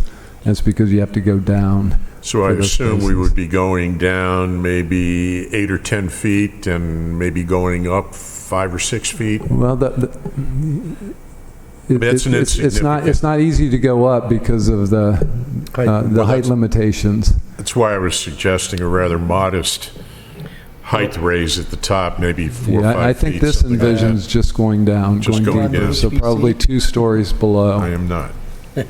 Yeah. So how many feet do we go down before we hit water? I think we're probably close to water right now, Oh, my God. where So we're at, so, yeah. Those are going to be very expensive. Yeah, and 90, then you'd have to run 120,000. dewatering pumps all the time. And where are we going to pump that to? That's a good question. Yeah, because we have that problem on Second Street where people put in basements below the water table, and there's some pumps run 24/7. Yeah, And well, that's the way it is at in the Hillman wintertime, right the water now. freezes. Hillman's deep enough that it's dewatering all the time because there's a basement level, the mechanical level, and it's Really? dewatering all the time. I've never noticed that. Yeah. You're not supposed to. Well, We good. don't want you in there. Okay. So here, the mechanics of all of this Hillman Garage are perplexing. So one thing that it's tied to is the redo of City Dock and the notion of pulling cars off of City Dock and putting them into Hillman. Another notion is that Hillman Garage is the prize for the resiliency funding. And as the mayor has explained it to me, or tried to explain it to me, I don't understand, we'll go into public-private partnership. We will still get parking revenue from the garage. The private partner will own the garage. I don't know whether they get revenue or not, but in addition to getting the garage, we getting the fees, they're going to give us some new structures, like seawall structures or something on City Dock. Are you involved in those conversations? Well, I have been, but I'm certainly not leading those discussions, but the thought is that right now, that's producing, I think, about $1 million per year in revenue. And so whoever redevelops that would have to cover that cost to the city. So that would be the city's payment as sort of a lease for that land, is $1 million per year. They would build it, they would own it, they would maintain it, and they would collect all the revenue from it and then just pay for their ground lease. But yeah, but then there's the piece that I can't really talk about very much, and that's all the other stuff that's sort of a linchpin for, is that we're going to get the new garage, but some additional investments too in the city.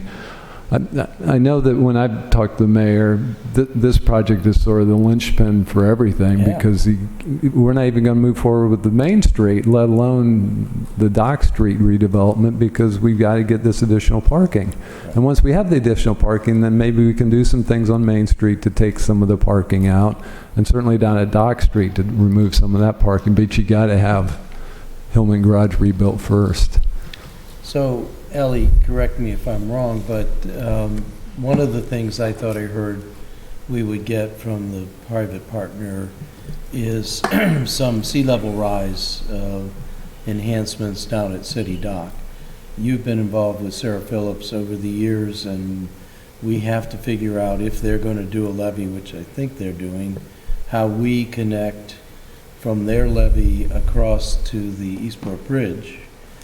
And it would seem to me that we're now getting close enough to the accelerated sea level rise that we really need to be thinking about those things right now as we think about stormwater mitigation, changing the height of the park at City Dock, Hillman Garage, all of these things, City Dock, Main Street rebricking. It's like, I want to see a timeline where how all these things line up and concatenate with each other, but Yeah. must be driving you crazy.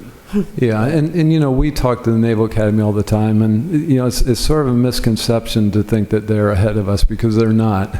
So there's one small section of bulkhead that's back by their sailing center that's failed, and so they're going to replace that bulkhead. And when they do it, they're going to increase the height of the seawall. So that's what everybody's talking about. The Naval Academy's building the seawall. Yeah. It's a very small part of the Naval Academy that they're doing that, and it's because the bulkhead has failed. So they feel like they're behind us, because we're moving forward with the Compromise Street flood mitigation. We're going to raise the seawall down there in a couple of spots to get it up to 3.2 feet, and that's going to protect us from the over the top for a number of years, and eventually we're going to have to go above that. But yeah, there's a lot of moving pieces here and a lot of projects that have to sort of work in a coordinated way and a time-phased way that makes sense. So I'm glad the mayor took a step back, because I said to him, you can't do one and then undo it because you're now doing another one. And I think there is a logical sequence. I mean, doing Hillman gives the ability to potentially take parking off the city dock. We have a temporary fix for we hope, knock on wood, thank you, Ellie, for the nuisance flooding. I don't know how long temporary is, but if it's like the Hillman garage, it could be temporary for a long time. We need to get to the rebricking of Main Street because there's discussion in there of latitude to move curbs and sidewalks, which sounds suspiciously close to Main Street experiment, but we need to talk about that. So there is this tremendous, and I guess one of the things I'm feeling kind of, maybe you're more in the loop, Ellie, but I kind of feel out in left field. I think these are critical to all of us. Well, I think this whole resiliency bank thing is very foreign to all of us, but could I just have a few minutes to speak to the Hillman Garage? I'm just looking at it as an engineer. This is what I understand as the givens. As far as a replacement in kind, we would have to use bond money, and we don't have much leeway in that between holding to the 10% debt ratio. I guess what I'm hearing is that it's out of the question as far as putting it back in the capital improvement budget as an in-kind replacement utilizing bond money, because that would be my preference to just get this. Yeah, I wish Teresa were here for that Yeah. discussion because, you know, Yeah. that's a revenue generating Yeah. facility. So, Yeah. so whether that would need to be paid, that Yeah. bonds financing servicing would need to be paid by the general fund or from the proceeds of the parking garage? I don't know. But this is what I have to say, okay? I think that this 700-car garage is an overreach, and I think when I hear about it being convertible to retail, I know this stuff. When you say that, you have higher floor-to-floor heights because you're going to accommodate retail probably in that first floor. When you introduce retail, you have to have a plenum to put your mechanical. It has to be a conditioned space. So you're going to have to go, I'm sorry, I'm staring at you, Katie, but no, if you're going to have to go taller, you're not going to get as many cars in there as you would like because of that. And also, to even say the word retail, realistically, we're talking real life, at the end of Gorman, when we have retail suffering on Main Street, I just don't think that that's really something that we should bank on, you know. So I passed out that picture because I'm not saying, trust me, I'm not saying that Hillman is going to fall down. I'm just saying it's 40 years old. I'm showing you pictures of beam pockets that have been, we've added miscellaneous iron to support them or reintroduce them. We've put in what we call neoprene pads so the concrete doesn't crack. I mean, it's in critical care, but we're caring for it. And I think, I don't know about you, but a year ago, I remember the Democratic Party was standing in front of us saying this is being neglectful. So when I look at the capital improvement budget and I see an entire year where we're not doing anything on the hope that this magic bullet is going to work, is a little bit, is careless. So without Teresa here and talking about the A plan, about the replacement in kind, which I think is necessary, and let's jump to the B plan, which is in the capital improvement budget, okay? Okay, so instead of me saying, no, I don't think this is going to work, what we can do in this first year is we can put money in what we call, in the construction world, we call bridging documents. We put out an RFP for a schematic. We're not going to rely on just one person telling us, yeah, you can build a 700-car garage. We want to know what that looks like, because I don't want the historic district to be defined by a parking garage. I don't want it to be urbanized, especially as we're going into the 21st century, that shouldn't be the definition of the historic district. Yay, we've got car parking. You know, we're supposed to be going into transit and walking, and then here's this. And I don't believe that's what the mayor wants. But let's have an RFP for concept drawings, put the parameters. We want 700 cars, just drawings. Do borings so we know what kind of water we're dealing with. Have this RFP go out to, I assume, you know, design build precasters that will do this, you know, on the back of a napkin. This is their thing, and say, okay, this is what it's going to look like. This is da-da-da-da, and have HPC look at it, no surprises. What am I missing? Concept drawings, and a logistical plan. You know, how long will this take? How are you going to get how are you going to get it demoed? Where, I don't know how we're going to handle the logistics as far as, you know, concurrent with that, get SP Plus involved. They're under contract with us. We don't have to bid that out, but SP Plus, they're under contract with us. It's in their RFP. It's already in their RFP to tell us, hey, by the way, we're going to rebuild Hillman one day. How are we going to handle the parking? They're waiting. They're chomping at the bit for us to give them direction. They have ideas. They say they're going to valet parking at City Dock. Another reason why we can't do anything at City Dock until Hillman is done. The other thing with a 700-car garage is it will make, this is huge, it will make downtown Annapolis a mess, you know, for 2 years. I mean, sorry, it will be an organized mess, but it will be a mess because, you know, you got to do, I'm sorry, but you know construction as well as I do. It will be, you know, it's going to be, It's Annapolis we're talking about. yeah, you got one way in, one way out, and you got 40-foot precast vents coming in, and it's going to be fun. But for 700 cars in 2 or 3 levels and dewatering continually, it's 2.5 years versus an in-kind replacement. And when I say in-kind replacement, they make really efficient garages now. You can squish in spaces. I mean, I'm hoping with an in-kind replacement, without going underground, you can do, it used to be 350 square foot of space. I don't know if it's even that anymore, if it's lower, but you know what I mean, as far as the density and how they plan for it.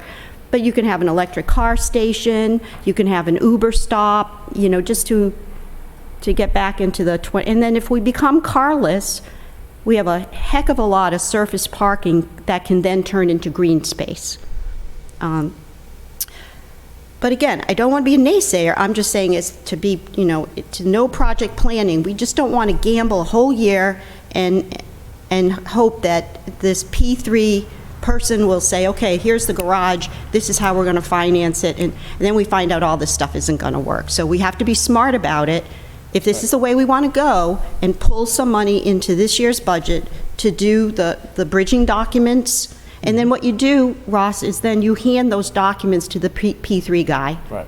Say, this is what we want built, and then he's going to pay for the bulkhead and everything else. I'm not sure. So let me ask, in the existing envelope, if we went to ramp parking, can we get more spaces just by virtue of doing that? Yeah, you Like could, at you- Gotts and- Perhaps. perhaps, yeah, you could yeah. even introduce, Yeah, right now the ramps are dead space. They're not as wide as you would need to have parking, Yeah. but they're dead space right now, so So it's good. would we be able to do a Knighton or Gotts within the existing footprint? Or do we need more width for ramp parking? No, it would be in the existing.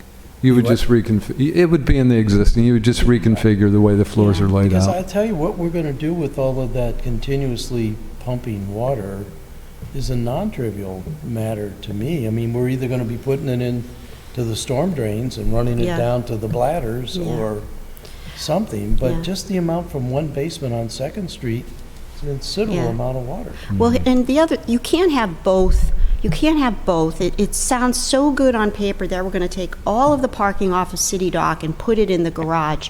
Well, I don't believe we have to do that. I don't think we have to replace all of that parking. I think what's sacred from lessons learned is the parking on Main Street and the diagonal parking, the diagonal parking along the dock. And you can't have retail and 700 cars without having a behemoth. Sorry, it's a big garage. And to give you a sense, like Park Place is 700 cars, the State Garage is 700 cars. And then to fit the historic requirements, when you build new, it's supposed to blend, Right. like the Starbucks. There's hidden costs there that we don't know. Right. But again, So I believe I sent all of the members on the colleague a design that Craig Purcell gave me from 10 years ago easily, which is a design that has parking under the park on the city dock. So you have a full park space, you have the parking underneath. The parking is built in basically a swimming pool, which becomes the seawall. So the parking wall comes up to whatever the height is that we're going to be doing to connect. It's much more expensive, but the expense is down there. And knowing people, as I think we all do, there's going to be a lot of people that won't park in Hillman to go to Pip's hot dog stand. It's just too far a walk for them. well, the other thing is the traffic that cars come to garages. So you're asking, so it's going to become, the Duke of Gloucester might need to be some kind of improvement in that direction, or Main Street, just to take that left. It sounds great on paper. I understand the concept, and I don't know if I explained this well, but from talking to Teresa, what Dan Neese has done is an inventory of our major revenue sources and what kind of leverage there'll be in resiliency. And so my understanding is Hillman is the big nut. And so the revenue, I guess I assume that we would have to give up the revenue, that the P3 picks up the revenue, and then they are able to finance or put money into the resiliency bank to finance these infrastructure projects. And so that's unfortunate that that's the financial restraints that we're in, and this is the magic bullet, but I'm just talking reality. But not to be So too your negative, I amendment- think if we do the planning, then we're not in for any surprises. But I do like to explore For your amendment, are in-kind. you talking about moving $1.5 million from 21 to 20? Yeah, And that would put us very close to our debt ceiling. But I guess I would ask Director Gerald, if we move it to 20, so we get this bridging and we get this logistical study, which I believe you're correct, Ellie, you could turn over to a potential 3P partner. yeah. First of all, can you accommodate that workload? And secondly, would that be a prudent thing to do? Yeah, I think the reason why this was pushed out was just because of the Resilience Financing Authority. I think that's the desire to fund it through them, and Teresa thought that they wouldn't be ready to provide that funding until FY21. So Hillman- it's not a sense of urgency of the project, it's just a sense that type of financing is not going to be available until Yeah, FY21. but we can't, Hillman is a sense of urgency. Again, I'm not saying it's falling down, but we've got to do something next year, and if we're Well, going to there's go. also a linchpin I for every understand. other project. I understand, and we Yeah. can't sacrifice that. So I'm willing to assume this P3 could work, or assuming it's going to work, we've got to be smart and do this planning up front. Do you agree, Oh, David? I completely agree, yeah. Oh, thank you. So the project would be done by design build, which means, normally you have full design package that you put out for bids to the P3s. In this case, we expect them to do the design, so we need to give them some idea of what that project's going to look like, Right. and that's what the bridging. That's it. They Yeah, talk I about should- bridging between. I'd like to make an amendment to my amendment and add the word bridging documents, because that's what I mean by concept. Well, Can we speak on the retail space first? Yeah. That's the first I'm hearing of it, and it's not in the project description. Oh, yeah. So, I thought for Dave- sure it was. I So thought- there was this concept from the mayor that you would build it as ramp parking, but you would also build it so you could take the ramps out and hang floors if you wanted to convert some or all of the space to condominiums or office space or retail on the first floor. Should the world change over the next 20 years and everybody has autonomous cars that you just drive into a location and put them on a hanger and put them down the rail there. If it's, so, You're correct. I don't see it in this paragraph, but I know it's been, It's been talked about. It's been talked about putting residential up at the top. yeah. And retail down on ground level, yeah. Okay. So that would just be part of this overall concept. okay, on the record, I just don't want Yeah. you It mean would wrong be a parking intentions to me. garage first, so that Yes. that may come later when there aren't as many cars. So we'll clear up the mayor's intent. Yeah. So- May I ask the chair, though, if we could have a separate discussion to finalize the option of an in-kind replacement in that whole different scenario? I mean, it would be, right? That would be So- bond financing. Right. This is resiliency P3. So, I like what you're talking about, but we need to find out what the committee likes. Oh, sure, yeah. So I think this is a very, very important, this and the Spa Road facility are the two most politically sensitive items in the CIP for me. And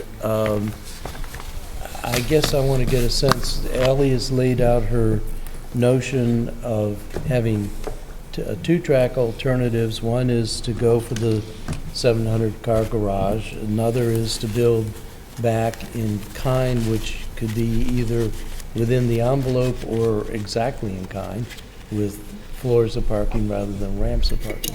Let me just expand on the in-kind replacement very quickly. I do believe, and again, it's another way we could do the concept that if we don't go, if we even it up, okay, and I have to tell you this, you will not get a height expansion No. from the HPC. No. And the reason being, too, is that there's also a vision, if you go up taller, you're looking down on everything else. So there's also a safety weird thing about looking into people's houses and stuff. But anyways, you're not going to get a height increase. So if you look at the garage now, you can see that it doesn't seem very efficient. That it's 40 years old. They didn't make them that efficient back then. They made them out of cast-in-place concrete and strong. But if you even it off at the top and basically go under, probably even it off at the bottom, like one level underground, you probably could get 75 to 100 more spaces. And that would accommodate the businesses, have them on a lottery parking system or something. So, that's, if we do take this money into this year and, maybe we do an ad alternate kind of thing with the bridging documents. I mean, these, like I said, you talk to Shockey and these guys, they can whip up something. Give me a 700-car garage and give me a 550 just without interject. going under. Years ago and before your time, just. Oh, thank maybe you. Before yours. Oh, I thought you were going to say I was. Rob Schutz, when we had the Department of Central Services, had a plan that added in the same envelope an additional floor by just squeezing down the floors. But bingo bango, that's what I mean. Yeah. So, yeah. but that was a long time ago. I'm No, not but sure that Rob No, vetted it with then John Patmore to see if it was engineering feasible, but Yeah. he did claim that you could squish Yeah. down the floor Yeah. height and get a Yeah. lot more. My concern is any developer can come in and say they can do something. We just need to, Need enough, 7 feet. All right.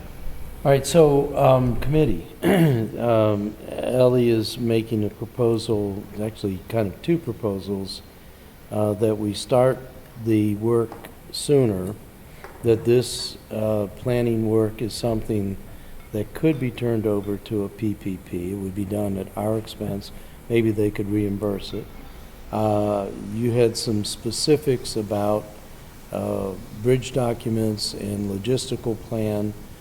And I assume that would work for either thing, but then two different proposals. One is to build in kind and space, and the other is to build to accommodate the mayor's objective of 700 to pull cars off of City Dock. And the two respective financing mechanisms. You understand that, right? They would each have different financing mechanisms. I don't think, the in-kind replacement would be bond money, right? Right. I'm asking, and then the other one is the. Yeah, I don't think there's any other way to do it. Any but other way to do bonds, it. Which we'd have to add to the money if the table that Jody gave us. And another thing, no, I won't shut up. I personally feel that we want to hold on to the garage as a city, because once we start introducing performance pricing and we lower the parking garage costs on the peripheral garages, Hillman, a new Hillman, we could be charging $40 a day. Sorry, public, but you know what I mean? And then have free garages. Let me Yeah. time out. Before you leave us, do you have any Oh, comments on the Spa Road facility and the potential land swap? Nothing I can say in 30 seconds or less. Do I take it that you're not well disposed or inclined? I am not well disposed at all, All right, based on what I know at this point. all right. Well, can I translate that? Are you supportive of replacing the Spa Road facility on its current location? I am, Okay. very Right. much so. Good.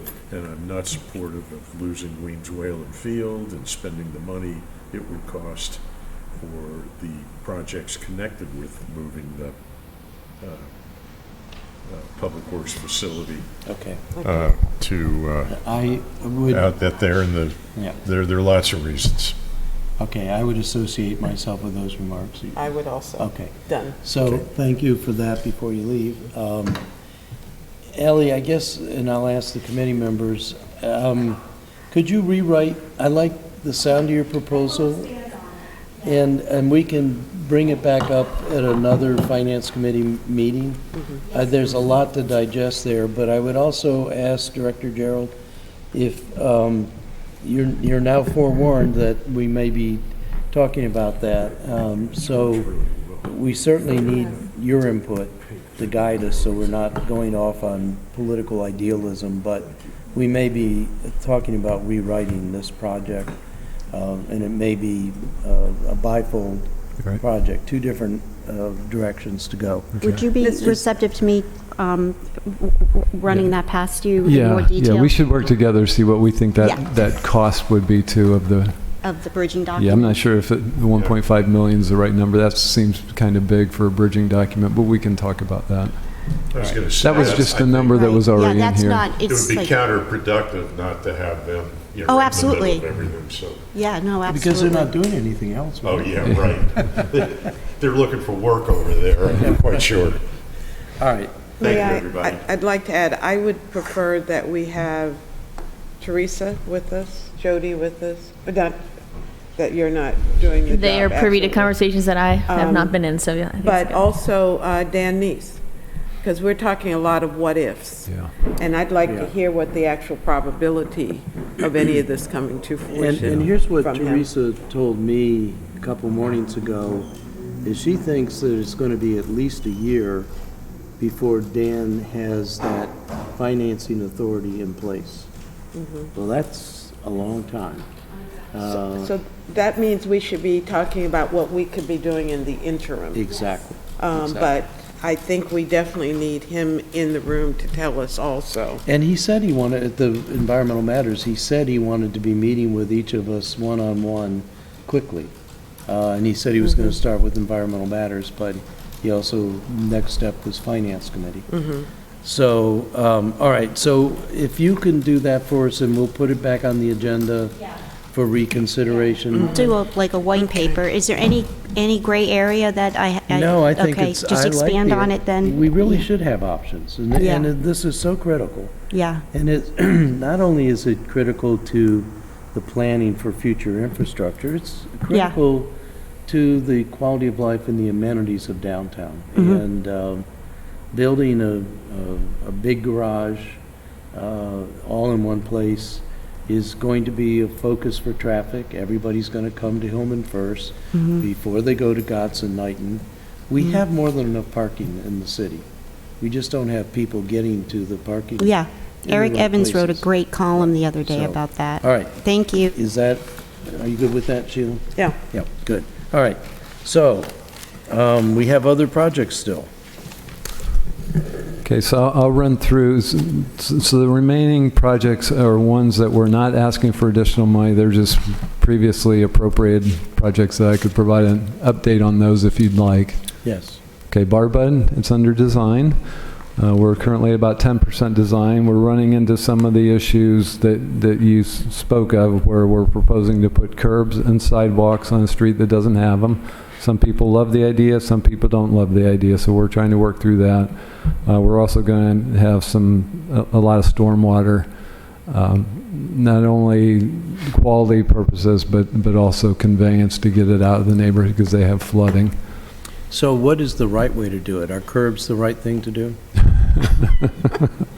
I mean, from an engineering, proper Not channeling. necessarily, no. I mean, Okay. let the water, So has Shanika been involved at all? she has been. Okay. She has been. That's, May I ask if the 600,000 is sufficient? I think so. I mean, it's going to depend on what the outcome of those discussions is. It may be more than we need if we don't put as much sidewalk and curb as we thought. So Okay. I think it'll be enough. I think that includes, the full extent of sidewalks and curbs. Okay, thank you. And I'm looking at just the list on page 10. So the next one would be the energy performance audit is done and closed, and all we need to do is, all this is doing is removing the appropriation for the street lights, because we're not going to do them with Honeywell, we're doing them with BGE instead. Now, that 1.3 million, that's less, negative number. Yeah, so they were going to do all this street light retrofit with LEDs for us. They weren't able to work out an acceptable deal with BGE to purchase those street lights. So now we're just using BGE to do it. okay, so it's costing us So less. I think we pulled that the actual funding back during the fiscal year, and now we're just removing the appropriation. Okay. Let's see. Did we talk I mean- about Forest Drive Fire Station renovations? Oh, right. So the reason why that was pushed back is that project is tied to the Spa Road Maintenance Facility. Because the vehicle maintenance shop that's at Forest Drive will be freed up as soon as we can move that operation to the new building, the new maintenance facility. And until that's built and they're able to move that out, they can't do this project. Does that make sense? Yes. Yeah, so that project's directly tied to the Public Works Maintenance Facility. So it was pushed back. Okay. Let's see, Main Street rebricking, same thing, it was pushed back because of the whole parking garage discussion. Okay, but I want to talk about the wording of the description. It also includes modification of the curb line and sidewalks. If that is a way of saying we may eliminate pooch outs and expand sidewalks and so forth, and I'll leave it to the committee and colleagues on the council, I would like language in there saying that any modification of the existing curbs and sidewalks needs to come back to the city council and NHBC for approval. I'm not sure what was intended by this, but I know what I don't want to see is another surprise on Main Street's configuration. So I'm open to language, but that is we must modify that language. I believe I'll look for support from the committee. You Well, are it. I agree, but I think I'm reading something, and I'm looking under the scope and timing. And the scope clearly says in the last part of the sentence to remove the bike lane. But under timing, it says, put the projects on hold due to new design and the eventual reconstruction of Hillman. So I took that to be the redesign of Hillman, not the redesign of Main Street. Well, but there's this language in the description itself that talks about curb lines and sidewalks. Which is So- not a change of scope from what was approved last year. I do want to mention that. I know it's not, but last year we didn't understand that there was going to be an experiment. So this year, fool me once, shame on you, fool me twice, shame on me. So I think there needs to be language in here that when there's a completed proposal, that it must come back to the council and go to HPC for review and approval. So is there a space for council notes? Yeah, absolutely. I mean, we could just change that instead of say it also includes, because that sounds like it's already done deal that it's going to include, that it will include a study of the modification of curb line and sidewalks. And I think that's what the intention was, and there was funding that was provided last year to study that issue, So just to take that sentence out completely? or Well- just to modify it so it will include the study of. I don't want it to be silent, because clearly there's an intent to do something. Well, I mean, you could still add the footnote, but I was... I'm going to add it in the description. We can adjust the description in the final. Yeah, Okay. so that, since we have some other things coming back, that some modification that's acceptable to the administration, but accomplishes that if we're going to change Main Street in any way from its current curbing and sidewalk configuration, that needs to come back for general review and approval by two bodies, the council and go back to HPC. Just for clarification, I agree completely. The bike lane was a real point of contention, and it is a historic street, and it does affect the sight line and visual clutter and all of the things that HPC looks at. However, there is this concurrent effort to introduce these bioretention, Yeah, the green. the greening. The green space, That's yeah. a whole, now that might affect the curb line, but that's not part of this at all, right? That's the It may. silver cells, and it's all on Yeah, grant. it may eventually be added to the scope of this. So Okay. we get grant money to study it, and so it And would then be, when- it would be done at the same time that this project would, Yeah. hopefully. because that But either would- way, subject to is fine. Okay, Can I ask what that means, to add green space? the Does this silver mean we're cells, like adding, the ones they put by Starbucks, we may be doing it. yeah, I mean, but that's what we're talking about, going all the way up Main Street? Taking parts of what's currently parking and make them green space. Yeah. So you'd have plantings and, it would soften up the streetscape. But we didn't lose any parking by Starbucks, did we? I don't think so. No, okay. No, this was a design that I guess Jackie's group did, or Yeah, it was a grant. Campion Architects. She Yeah. had about 3 workshops showing us these silver cell placements that did get rid of some parking spaces which were a point of contention. They were just renderings, just concept drawings, and then I guess if it's all subject to grant funding. The only thing about this, and again, it always ties back to Hillman, I'm getting a lot of objection from my constituents on waiting till 2024 for the replacement of Main Street, because this is something that was promised, I think, during my predecessor's tenure. And Well, how permanent do you think your temporary fix is for stormwater management? Because Main Street goes up and down, I know, it all ties together, doesn't it? they are. Yeah. And remember, the concept that Gavin has in mind is a T, not a circle, Yeah. with a band shell where Well, the circle is if you now. remember, we held money last year so that he could, if you remember, last year, we held money for him to Yeah, show we us. gave, Right, we gave did. him design money of 60,000, but not the other money. So, So, I mean, all of these things are related. they're politically sensitive, they're very important. This is our main street. Yeah, And while I recognize that the mayor's got a lot of good and bold ideas, we're in this too. And I think that this is the one place where the council really has some power and control, because we approve or disapprove or modify the CIP. Well, is this pushed out because of the 700-car garage, or is it pushed out? No, it was pushed back, because right now Hillman's back. considered the linchpin for everything. So Right. City Dock and Main Street. I mean, number one, just because of the construction traffic up Main Street, do we really want a brand-new road to have No, all that understood. construction So traffic? it So is- that's one yeah. aspect of it, but just the opportunity to move some of the parking from Main Street into Hillman, if there's Yeah. additional parking there. Yeah. Yeah.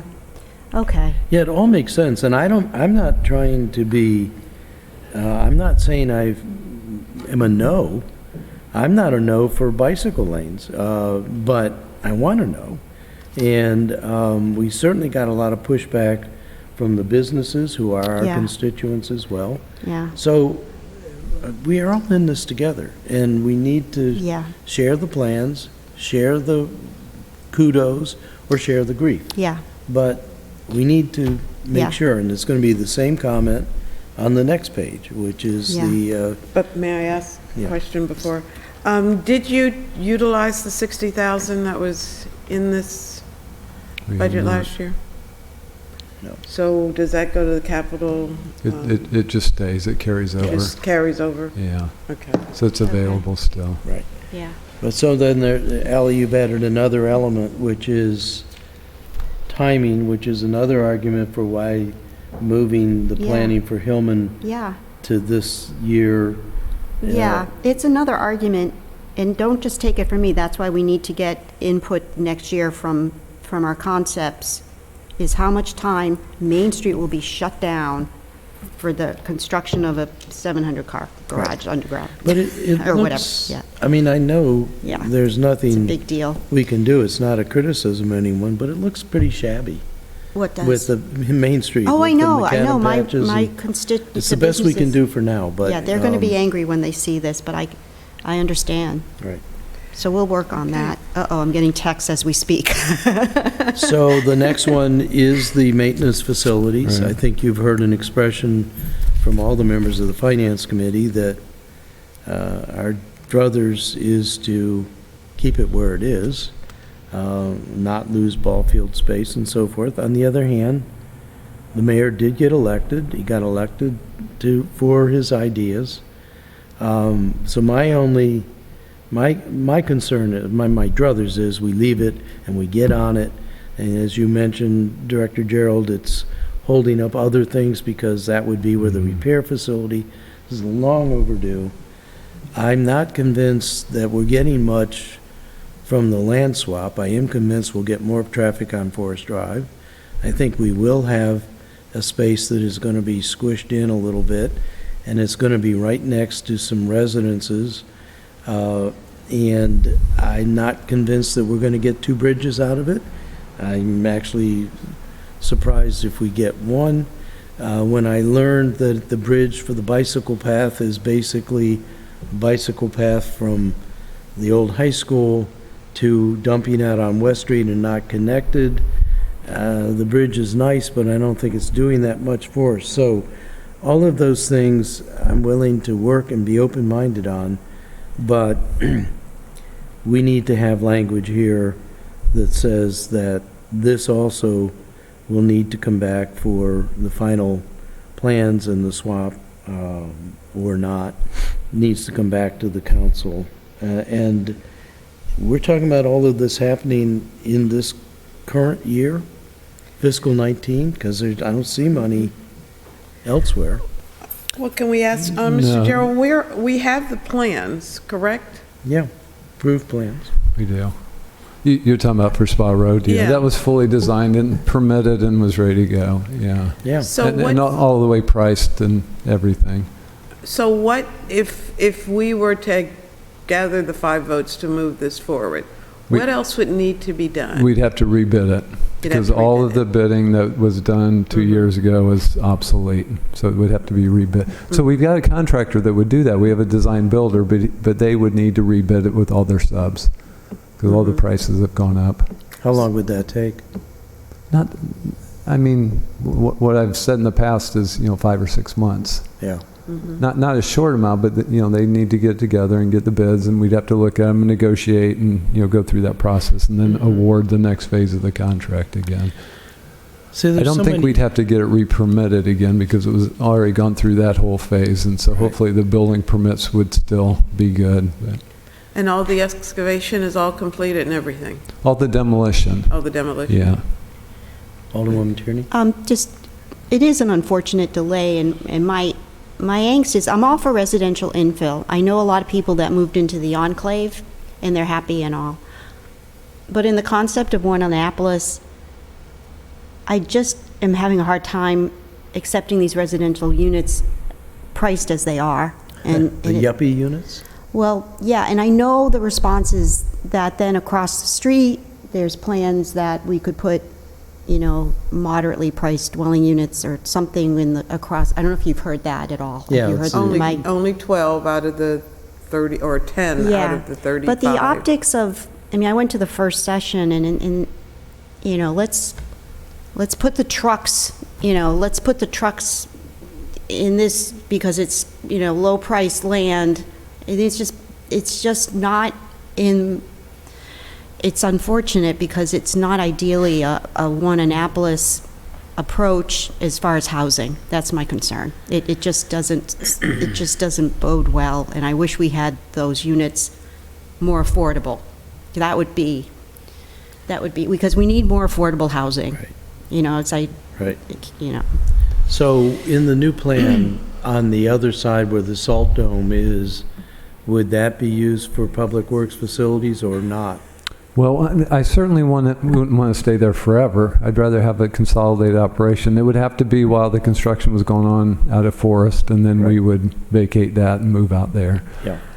But I'm talking about the new design by Leo, is that only on as you're coming into town on the right-hand side? Yes. And you were talking about abandoning the salt dome? No, that would be our salt dome still, Okay. and All right. and we would So we would repurpose still the need- building for Park and Rec because they don't have a good Right. storage building and maintenance It just- building for their equipment. Feels to me that the time has long since passed when we need to pull the trigger. I don't know whether we have 5 votes, but my preference would be to rewrite this project so that we build in the current location and we do it as soon as possible. Well, I don't think I need to speak again on it, No, because no. I've been speaking on it for what, 3 years now? I think So the I opportunities absolutely- that the mayor sees the vision, and I give him credit for having visions, but we're never going to get a bridge over Forest Drive. Maybe we need them. Maybe we need more than one, but we don't have the right-of-way there, so we're not going to get that. Plus, Tom Baum told us that's a $3.5 to $5 million bridge.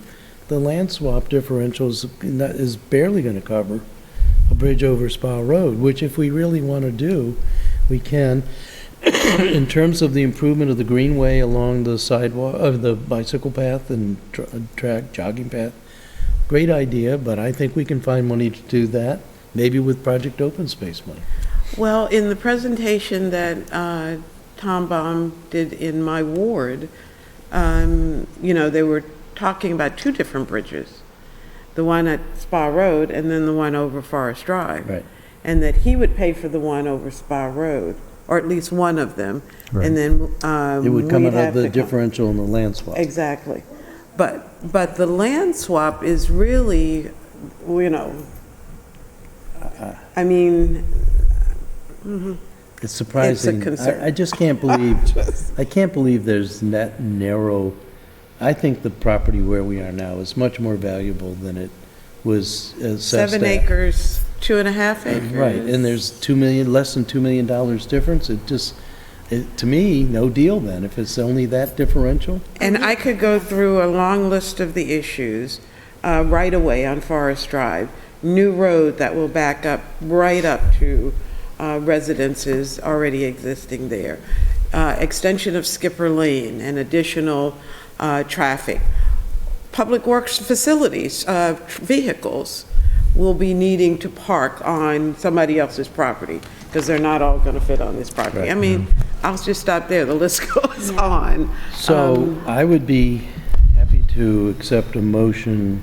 I will move that we support replacing the Spa Roads facility at the current location on Spa Road. So that would mean a rewrite of this project, and I firmly believe we can get 5 votes for that. So we would ask Katie to rewrite the project so that it is doing the Spa Road facility in its current location and starting immediately. Yeah. I second that. Is there any further discussion? I just have a discussion. What it was telling to me in the meetings that we had was when I asked Tom Baum, well, what if this deal doesn't go through? And he said, well, I'll just sell the land. So the land was purposely bought for this land He swap. didn't even buy it, he He has hasn't an bought it? option. He has an option to buy it. Right. So that's, just tells you the value of land is not that high. Okay. I'm sure that's not going to make some people happy, but it makes me feel very good. It's time we Finally. move on with it. Did we discuss the Maynard Burgess? Is there any possibility that the Maynard Burgess can be retrofitted with the interior steel to make the second floor usable? Even the kinds of expansions the mayor's talking about Yeah. doing for his staff, I think we're going to need space over I'm not sure that we've looked at that enough to know that that would even be required, what it would take for the second floor, because we focused on the first floor. Right. So that's the update for this project, is that we got the grant. We're putting together the bid package and going to put it out for bids soon to redo the first floor and to add an ADA restroom off the back. Right. So that's going to move forward. We can look at the second floor. It's a smaller space up there, and the stairs is extremely bad. I don't know if you've ever gone up those stairs And up to the second we can't make a floor. connection to the fire station because of HBC.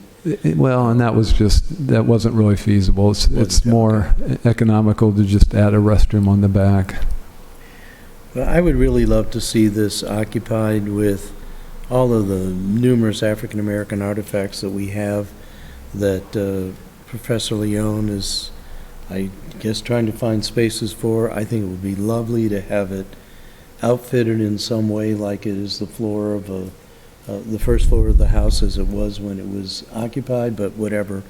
But it does feel to me that we have an opportunity to get some more space rather than rent more space for the council or for additional staff from the city and so on. So I guess for future CIP, we need to have a embellishment of this, this project or a new project.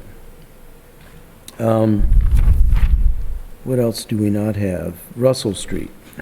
Russell That's- Street's still moving along slowly because there's real estate issues that we're trying to sort through. So we got a title extractor that's trying to sort through all that. And that's been, going on for 6 months at least to try to, I think they just had a meeting recently to talk with the title extractor to, Page 27. Is it the car dealership that's the holdup? I believe the holdup has been, the title abstractor was not available to complete the work in a timely manner, and I think the work. I don't understand what. I think it's both sides. I think we're not clear on the extent of the right-of-way that we have to work with for this project, because we want to add sidewalks. So we need to figure out where the property lines are. On both sides. Is it because of the parking lot on the left side? There's the on the Toyota side as you're going back in from West Street, and then that other building that's there. Right. I think there was a school in that area historically, and the That's right-of-way issues are unclear, and that's what we're trying to get through. We have to make sure that any work we do is on our property. Okay. Or we obtain easements or whatever, but the property lines need to be clarified. Okay. I'm looking for, where are we as far as timelines? Because I don't see anything. And I promised those seniors that this would be in the works this year. Yeah. So, And we thought it would be as well, except the title abstractor wasn't available. Let's see. Status pending due to confirmation of existing right-of-way. Yeah. We'll get back to you with a better timeline than that. That's wide open. Okay, the next one I don't have a check mark on is the trail connections on page 32. Right.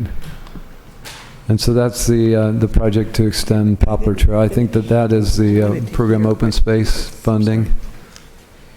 I'm sorry, Yeah, that's the Poplar Trail. Right, uh, but I moved on Connections. from Russell Street too quickly. I didn't think I got your answer about what, Can I get back to you with a better timeline? Because there's Yeah. no timeline on these sheets. I Right. need to get back to you with Okay. that. when thank we- you. Trail Connections is MDOT funding, grant funding from MDOT. Okay. Sorry, I didn't realize that.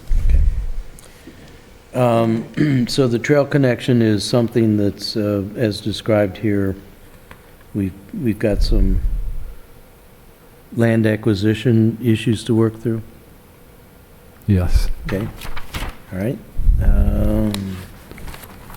Let's see, the next one is the tennis courts, which is going out for bid. Rec and Park is going to have to let us know if they want that done this summer or wait until the fall to do that. Okay, Sorry, What's the timeline for completion of that? it's a 4-month project. Okay. So if we start in June, it's going to take all summer. I think Archie would probably prefer that we just wait till the fall and do it in the fall, starting in late September. okay, the next one I have is Tucker Street Boat Ramp Improvement. Isn't that pretty much done? Is that the one in Fred's ward? Yeah, no, nothing's been done on that yet. We had to show that we were going to provide public parking in order to get the grant, and there is no public parking opportunities there. So we tried to use some of the on-street parking by the school, and that wasn't acceptable. So what this project shows is that we return the $143,000 grant because we can't provide public parking, and that we do a bond issuance to cover the remainder of the cost to do the full scope. Okay. Which is what he wants. He still wants the project to move forward with city funding instead of with the grant funding. Okay, So may I ask, so Yeah. with the 143 bond money instead of exactly? Right. Okay. Yeah, and that covers the increased cost to do everything down there that needs to be done. okay, upgrade the city coordinate system, GIS. Yeah, Public Works, Sam is working with IT to put together an RFP so we can hire a consultant to do that project. Okay, any questions on that? Are we done? Oh, no, we're not. On the wayfinding, this seems to have completed all of the signs, but wasn't part of this project when it began also to have electronic notification boards, Right. ROW and, Yeah, so the first phase that was done, and has been done for a couple of years, was for the pedestrian signs. Now we need the ones for drivers. And Sally's actually the project manager for this, but she's actively been working with a consultant to get that designed and then to acquire the signage. so will that be additional monies needed in out years when we get that? I don't think so. I think that's the full scope of the vehicle part of the Okay. signage. All right, good. Landfill gas mitigation, the design is wrapping up for that, and we expect construction to start this summer. So that project's moving along nicely. There's lots and lots of work going on in the sewer and water areas. We're just gearing up to start a big sewer relining project in Admiral Heights. Water distribution, we have completed Central Street, and we're getting ready to do a large project in West Annapolis, and then move over the Homewood area, following BGE, who's doing gas line replacements there. Wait, did they have some problems on Chesapeake and, Non-stop, it seems. yeah. All right, the They sewer- plug one leak, and then another one opens up. Yeah. May I ask, so, I don't understand this project. Why is it going to take 5 years? Are we again doing pieces of this? For the sewer and water? Yeah. Each Okay, so year. this is our 5-year plan Yeah, for... right. We're for just water moving through the rehab. city, replacing the oldest and highest risk pipes. Okay, but that's not part of what was going on in Eastport. That Yours was a that was break. BG&E, where they put in new pipes and then they kept finding leaks. So that wasn't even the city. Okay. Yeah, and then we followed in behind them and did Chesapeake. Yeah. It was gas that BGE was doing, but then remember, we came in behind them and replaced the water line along Chesapeake. Right. Yeah. Yeah. And that's what we're going to do in the Homewood area as well. We're going to come in behind them and replace all the water line after they replace the gas lines. Okay, so is the Eastport piece finished? Our piece of it is, BGE still having Yeah. a lot of leak issues. But our water line is finished It's over there? done, yeah. Okay. So then we have water tank rehab, that's pretty straightforward, right? Yeah, Jefferson Tank is being done right now. So that's spending the remaining balance, and then we're not going to need additional money till '23. So we're caught up on those. And the water treatment plant, looks like it's pretty much completed? Yeah, we closed out the design build contract. There's a few things that we're still doing, some SCADA upgrades for the tanks that are tied back to the plant, and some other things, but it's minor stuff. And then Dorsey Avenue, we either are currently bidding that or we've already received bids, but that's getting ready to go to construction. That's one that's Alderman Pendel Charles's projects. So the project 7206, the one on 44, that's the relining, just like we've been doing before, of the sewer lines? It's a sewer rehab, which for us, and it says, your funding has increased from 1.6 million to 2.2 million, so just the cost of doing business has gone Well, up. no. So we've recently, I guess in 2018, completed our asset management plan for water and sewer. And so it's informing what projects should be done and when, as well as what preventive maintenance that we need to be doing. So when I come before you for my operating budget, you're going to hear me talk about hiring 3 additional people Right. in the utilities to do some of that preventive maintenance type of work. That's also driving up the CIP for sewer to do the work that's anticipated in that plan. Okay. And then Dorsey, And Dorsey's either out for bids or bids have already been received, so that'll go under construction this summer.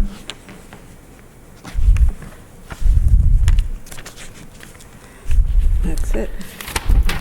May I ask, is there anything that was in last year's CIP that's not in this year that was a, Yeah, so the That's that chart. the fitness course, is that what you said? okay, this shows everything that's been completed. Okay, so vehicle replacement, the CAD system, which police is funding, and the Truxton Park pool of softball fields because we didn't get the grant. So you'll see in the FY20 book that the National Fitness Court was de-appropriated because we didn't get the anticipated Right. donations. So there's nothing else that was in last year's that's not in this year?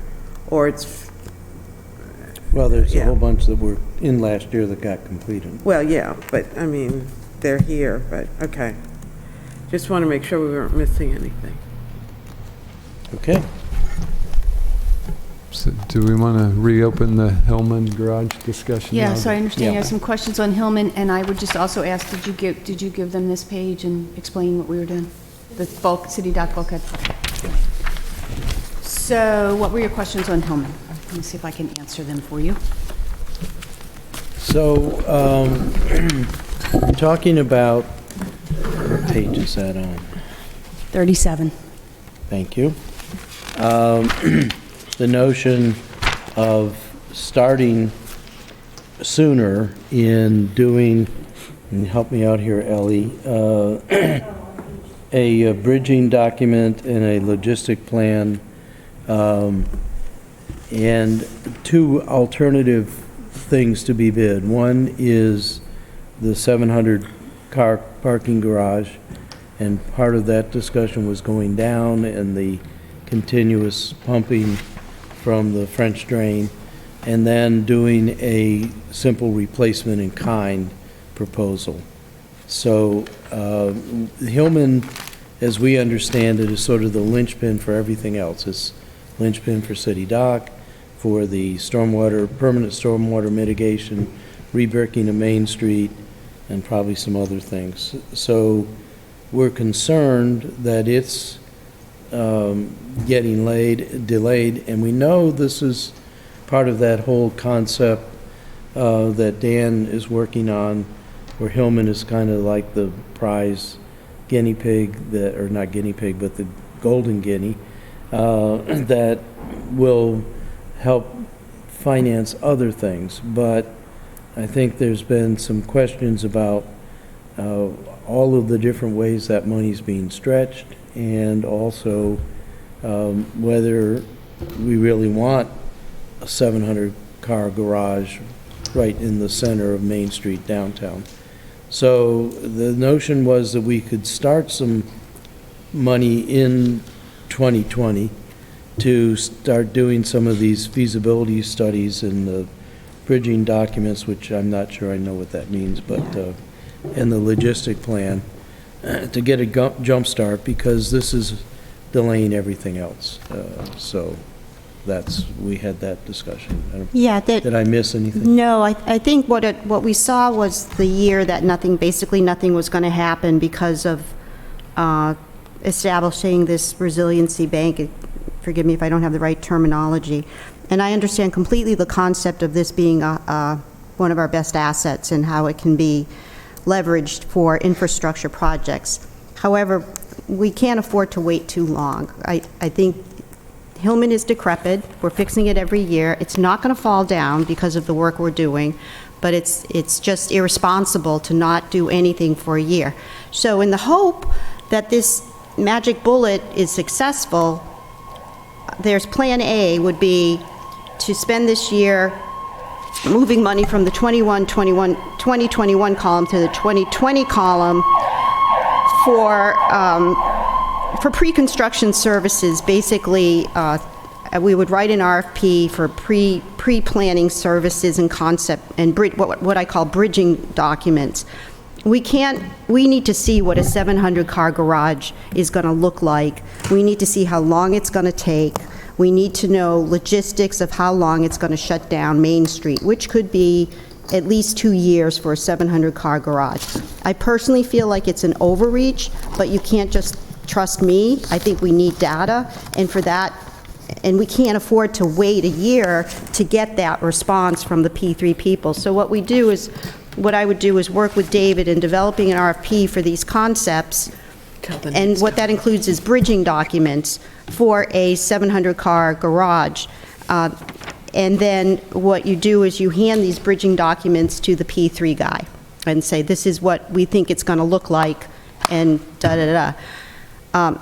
But at the same time, there's also another option, which is what I understand is a whole different finance mechanism, which I don't think we should just cross off. And so I was asked to do sort of 2 amendments and 2 scenarios on this interim period, where we would also ask in these concept documents, what would a 550-car garage look like without going below grade? And the respective cost of that, because the below-grade work is where you're going to get, where it goes from a, $18 million replacement garage to a $30 million. And how there was also this, somewhere I saw that the future retail, future apartments and all that, and then Katie told me that that's not in the description, so I guess that's a moot point. We're talking about a simple 700-car, not simple, but a 700-car garage. And the overwhelming thing is, I know the historic district.